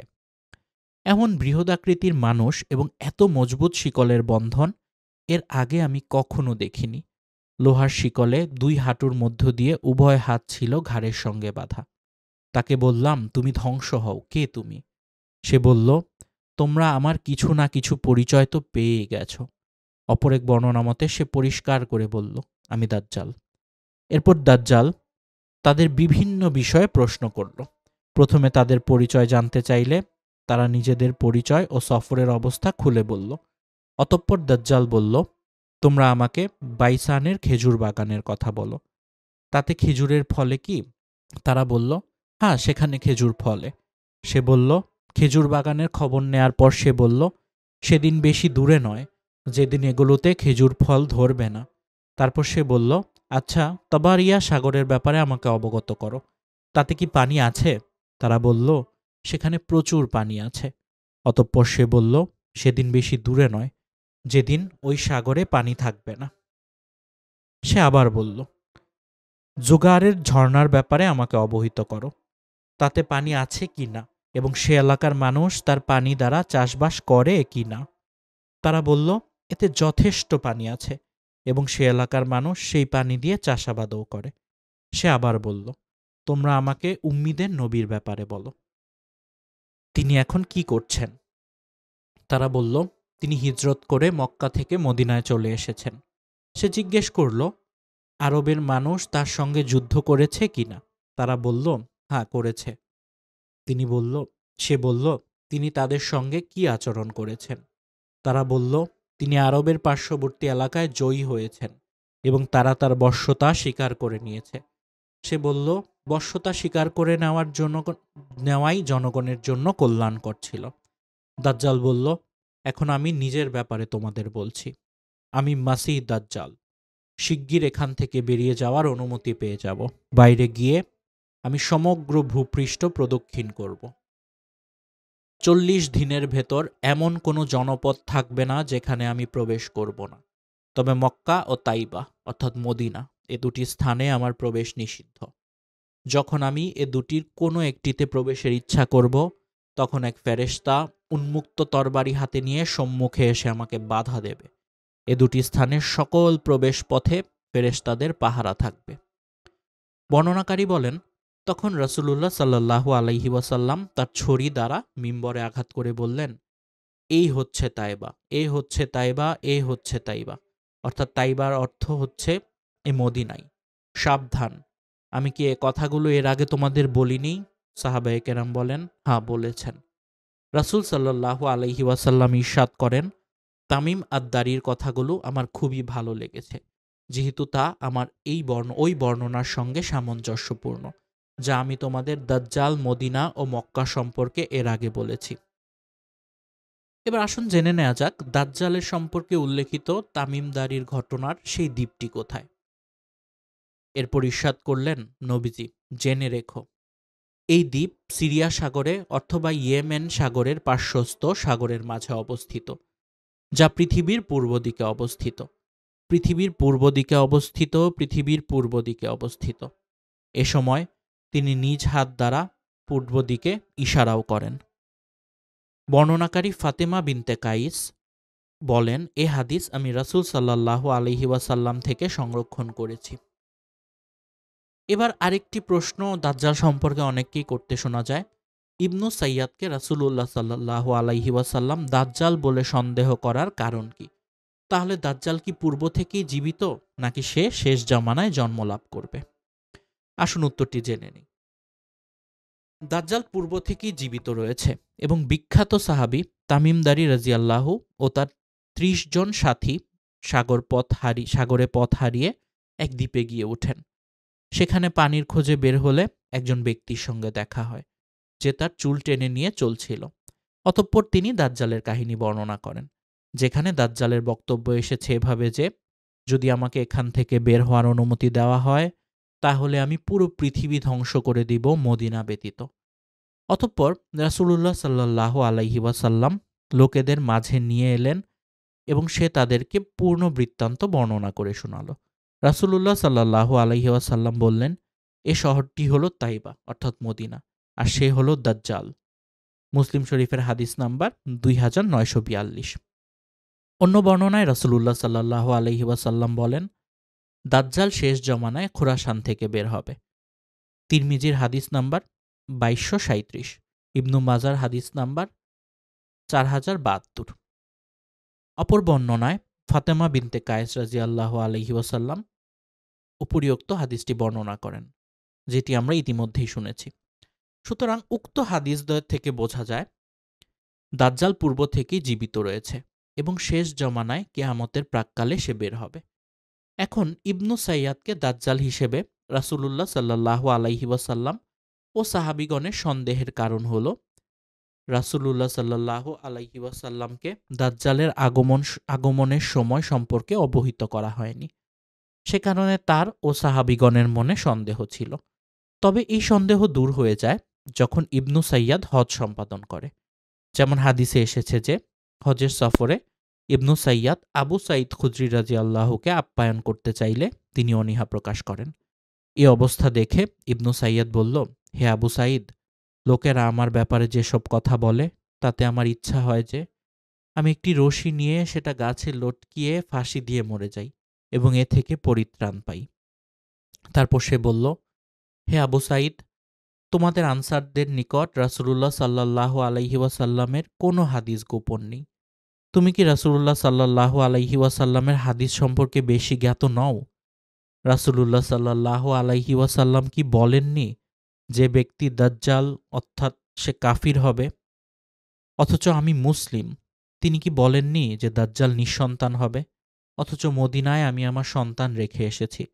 রাসূল সাল্লাল্লাহু আলাইহি ওয়াসাল্লাম কি বলেননি দাজ্জাল মক্কা মদিনায় প্রবেশ করতে পারবে না? অথচ আমি মদিনা থেকে এসেছি। আবু সাঈদ খুদরি রাদিয়াল্লাহু বলেন, তার কথায় আমি তাকে বিশ্বাস করার কাছাকাছি পৌঁছে গিয়েছিলাম। অতঃপর ইবনু সাইয়াদ বলল, আল্লাহর কসম, আমি তাকে অর্থাৎ দাজ্জালকে চিনি, তার জন্মস্থান চিনি এবং সে কোথায় আছে তাও আমি জানি। একথা শুনে আমি বললাম, তোমার সারাটা দিন ধ্বংস হোক। মুসলিম শরীফের হাদিস, হাদিস নাম্বার 2927। উক্ত হাদিসের শেষাংশে ইবনু সাইয়াদ সন্দেহের তীর ছুঁড়েছে। সেজন্য হাফেজ ইবনু হাজার রাদিয়াল্লাহু এই সংক্রান্ত হাদিসগুলির সমন্বয় করে বলেন, তামিমদারি রাদিয়াল্লাহু যে দাজ্জালকে দেখে এসেছেন সেই প্রকৃত দাজ্জাল। আর শয়তান ইবনু সাইয়াদের রূপ ধারণ করে দাজ্জালি কর্মকাণ্ড ঘটিয়ে রাসূল সাল্লাল্লাহু আলাইহি ওয়াসাল্লাম সহ সাহাবায়ে কেরামকে সন্দেহ নিক্ষেপ করতে চেয়েছিল। সেজন্য সে হাররার দিন ইসফাহানের দিকে রওনা দিয়ে হারিয়ে যায়, যাকে পরবর্তীতে কোথাও দেখা যায়নি। হাররার দিন অর্থ ইয়াজিদের সেনাবাহিনী কর্তৃক মদিনা অবরোধের দিন। উল্লেখ্য যে বর্তমান যুগে কোনো কোনো ব্যক্তি বা দল ইহুদি খ্রিস্টান জগৎ, এমনকি জালেম শাসক, অনইসলামিক মিডিয়া প্রভৃতিকে দাজ্জাল আখ্যায়িত করে থাকে ইসলামী শরিয়াতে, যার কোনো ভিত্তি আমরা খুঁজে পাই না। দাজ্জাল সম্পর্কে আরও কিছু ব্যাপার আমরা জানতে পারি যে কিয়ামতের আগে দাজ্জালের আগমন ঘটবে। দাজ্জাল শব্দটি এসেছে কোথা থেকে সেটি একটু দেখি আমরা আবার। দাজ্জাল শব্দটি দাজ্জুন থেকে নির্গত, অর্থ হক ও বাতিলের মধ্যে সংমিশ্রণ। এছাড়াও ধোঁকা, ষড়যন্ত্র, বাতিলকে সুসজ্জিত করে দেখানো এবং মিথ্যা বিভিন্ন অর্থ দাজ্জাল শব্দের মধ্যে বিদ্যমান রয়েছে। দাজ্জালের গুণবাচক নাম মাসিহ। অপরদিকে নবী ঈসা আলাইহিস সালামেরও গুণবাচক নাম মাসিহ, তবে উভয়ের মধ্যে ব্যবধান রয়েছে। মাসিহ শব্দটি দাজ্জালের সঙ্গে যুক্ত করে আনা হয়, বলা হয় মাসিহুদ দাজ্জাল। আর ঈসা আলাইহিস সালামের সঙ্গে যুক্ত করে আনা হয় না, বলা হয় মাসিহ আলাইহিস সালাম কিংবা ঈসা আল মাসিহ। আবার অর্থগত দিক দিয়েও উভয়ের মধ্যে ব্যবধান রয়েছে। যেমন দাজ্জালের চোখ সমতল বিশিষ্ট হওয়ার দরুন মাসি বলা হয়। আর ঈসা আলাইহিসসালামকে মাসি বলার কারণ হলো তিনি জন্মগত অন্ধকে হাত বুলিয়ে দিলে দৃষ্টিশক্তি এসে যেত। তাছাড়া দাজ্জাল কল্যাণ মুছে দেবে, আর ঈসা আলাইহিসসালাম অকল্যাণ মুছে দেবেন। দাজ্জাল এমন একজন পথভ্রান্ত ব্যক্তি যে শেষ জমানায় যার আবির্ভাব হবে, তার আবির্ভাব শেষ জমানায় অনেক বড় বিপর্যয়ের কারণ হবে। সব নবী রাসূলরা তার ফিতনা থেকে উম্মতকে সতর্ক করেছেন, কেননা অনেক আশ্চর্যজনক কিছু বিষয় আল্লাহ তার দ্বারা ঘটাবেন এবং সে তার সময়কালে মানুষের আকীদায় বড় ধরনের পরিবর্তন ঘটিয়ে ছাড়বে। দাজ্জালের আবির্ভাব কিয়ামতের বড় আলামত। তার ফিতনা থেকে মহানবী সাল্লাল্লাহু আলাইহি ওয়াসাল্লাম খুব সতর্ক করেছেন। নাওয়াস ইবনে সামআন বর্ণনা করেন, রাসূল সাল্লাল্লাহু আলাইহি ওয়াসাল্লাম একদিন সকালবেলা দাজ্জাল সম্পর্কে আলোচনা করলেন। আলোচনার শুরুতে তিনি তার ব্যক্তিত্বকে তুচ্ছ করে তুলে ধরেন, পরে বেশ গুরুত্ব সহকারে পেশ করেন, যাতে তাকে আমরা ওই খেজুর বাগানের নির্দিষ্ট এলাকায়, যেখানে তার আবাসস্থল, কল্পনা করতে লাগলাম। এরপর যখন সন্ধ্যায় আমরা তার কাছে গেলাম, তখন তিনি আমাদের মনোভাব বুঝতে পেরে জিজ্ঞেস করলেন, তোমাদের ব্যাপার কি? আমরা বললাম, হে আল্লাহর রাসূল, সকালবেলা আপনি দাজ্জাল সম্পর্কে আলোচনা করলেন। প্রথমে তাকে খুব তুচ্ছ করে তুলে ধরেছেন, যাতে আমরা তাকে খেজুর বাগানের ওই নির্দিষ্ট এলাকায় কল্পনা করতে থাকি। তখন তিনি বললেন, আমি তো তোমাদের জন্য দাজ্জাল ছাড়া অন্য বিষয়কে অধিকতর আতঙ্কের মনে করছি। যদি আমি তোমাদের মাঝে বেঁচে থাকাকালীন সে আত্মপ্রকাশ করে, তবে আমি তোমাদের সামনে তার সঙ্গে বাগযুদ্ধে অবতীর্ণ হব। আর যদি সে আত্মপ্রকাশ করে আর আমি তোমাদের মধ্যে না থাকি, তবে প্রত্যেক ঈমানদার ব্যক্তি নিজেই তর্কে লিপ্ত হবে এবং আমার পরে মহান আল্লাহই প্রত্যেক মুসলিম ব্যক্তির একমাত্র তত্ত্বাবধানকারী। মুসলিম শরীফের হাদিস নাম্বার ২৯৭৩। মহানবী সাল্লাল্লাহু আলাইহি ওয়াসাল্লাম দাজ্জালের ফিতনা থেকে আশ্রয় চাইতেন। আয়েশা রাদিয়াল্লাহু বলেন, নবী করিম সাল্লাল্লাহু আলাইহি ওয়াসাল্লাম দোয়া করতেন, আল্লাহুম্মা ইন্নী আউযু বিকা মিন আযাবিল কবরি ওয়া ফিতনাতিন নারি ওয়া ফিতনাতিল কবরি ওয়া শাররি ফিতনাতিল মাসিহিদ দাজ্জাল ওয়া শাররি ফিতনাতিল গিনা ওয়া শাররি ফিতনাতিল ফাকরি। আল্লাহুম্মা ইকসিল খাতায়া বিমাইস সালজি ওয়াল বারাদি ওয়া নাক্কি কালবি মিনাল খাতায়া কামা নাক্কায়তাস সাউবাল আবআদা মিনাস দানাস। নাসাই থেকে এসেছে ৫,৪৯২ নাম্বার। দাজ্জাল কি মানুষ না জিন, এ বিষয়ে গবেষকদের মতবিরোধ রয়েছে। কেউ কেউ বলেছে সে মানুষ, আবার কেউ কেউ বলেছে সে হবে শয়তানের অন্তর্ভুক্ত। তবে প্রাধান্যপ্রাপ্ত মত হল সে মানুষই হবে। নওয়াস ইবনে সাম্মান রাজিয়াল্লাহু থেকে বর্ণিত একটি হাদিসে আছে, সে হবে এক যুবক, মাথার চুল কোঁকড়ানো, ফোলা চোখ বিশিষ্ট। আমি তাকে আব্দুল উজ্জা ইবনে কাতাতের সঙ্গে তুলনা করতে পারি, অর্থাৎ যে একজন ইহুদি ছিল। সুতরাং যে কেউ তাকে পাবে সে যেন তার সম্মুখে সূরা কাহাফের শুরুর আয়াতগুলো পাঠ করে। মুসলিম শরীফের হাদিস নাম্বার ২৯৩৬। দাজ্জালের পরিচয় বিভিন্ন হাদিসে বর্ণিত হয়েছে। মহানবী সাল্লাল্লাহু আলাইহি ওয়াসাল্লাম তার পরিচয় প্রদান করে মানুষকে সতর্ক করেছেন যেন কেউ তার খপ্পরে না পড়ে। সে হবে কানা। হুযাইফা রাদিয়াল্লাহু হতে বর্ণিত, রাসূলুল্লাহ সাল্লাল্লাহু আলাইহি ওয়াসাল্লাম বলেন, দাজ্জালের বাম চক্ষু কানা, মাথার কেশ হবে অত্যাধিক। মুসলিম শরীফের হাদিস নাম্বার ২৯৩৪। তার দু চোখের মাঝখানে কাফের লেখা থাকবে। হাদিসে এসেছে তার চোখের উপর নখ পরিমাণ মোটা চামড়া থাকবে। চক্ষুদ্বয়ের মধ্যবর্তী স্থানে লেখা থাকবে কাফের। প্রত্যেক শিক্ষিত ও অশিক্ষিত মুমিন তা পড়তে পারবে। মুসলিম শরীফের হাদিস নাম্বার ২৯৩৪। সে নিজেকে মিথ্যা খোদা দাবি করবে। আব্দুল্লাহ ইবনে মাসউদ রাদিয়াল্লাহু থেকে বর্ণিত হাদিসে নবী করিম সাল্লাল্লাহু আলাইহি ওয়াসাল্লাম বলেন, আল্লাহ তাআলা পরিচিত তোমাদের কাছে গোপন নয়। আল্লাহ তাআলার পরিচিতি তোমাদের কাছে গোপন নয়। নিশ্চয়ই আল্লাহ কানা নন, কিন্তু দাজ্জালের চোখ, ডান চোখ কানা হবে। তার এই চোখটি হবে ফোলা আঙ্গুরের মতো। বুখারী শরীফের হাদিস, হাদিস নাম্বার ৩৪৩৯। কোনো কোনো বর্ণনায় চোখ কানা হওয়ার কথাও রয়েছে, যা উপরে বর্ণিত হয়েছে। সে জমিনে চলার সময় সত্যায়ন করার জন্য মানুষকে আহ্বান করবে। কিছু মানুষ তাকে অস্বীকার করবে, কোনো রকম বিশ্বাস করবে না। ফলে তাদের ভূমি বিরান হয়ে যাবে, তাদের প্রচুর ক্ষয়ক্ষতি হবে। দাজ্জালের অনুসারী অধিকাংশ হবে ইহুদি, অনারব ও তুর্কিদের মধ্যে থেকে। আবু বকর সিদ্দিক রাজিয়াল্লাহু হতে বর্ণিত, রাসূলুল্লাহ সাল্লাল্লাহু আলাইহি ওয়াসাল্লাম বলেন, দাজ্জাল পূর্বাচলের খোরাসান এলাকা থেকে বের হবে। এমন এক সম্প্রদায় তার আনুগত্য গ্রহণ করবে যাদের চেহারা হবে ঢালের ন্যায় চ্যাপ্টা। তিরমিজি শরীফের হাদিস 2237। দাজ্জাল নিহত হওয়ার স্থান। দাজ্জাল শেষ সময়ে ঈসা আলাইহিসসালাম পৃথিবীতে অবতরণ করবে। তার হাতেই হবে দাজ্জালের সলিল সমাধি।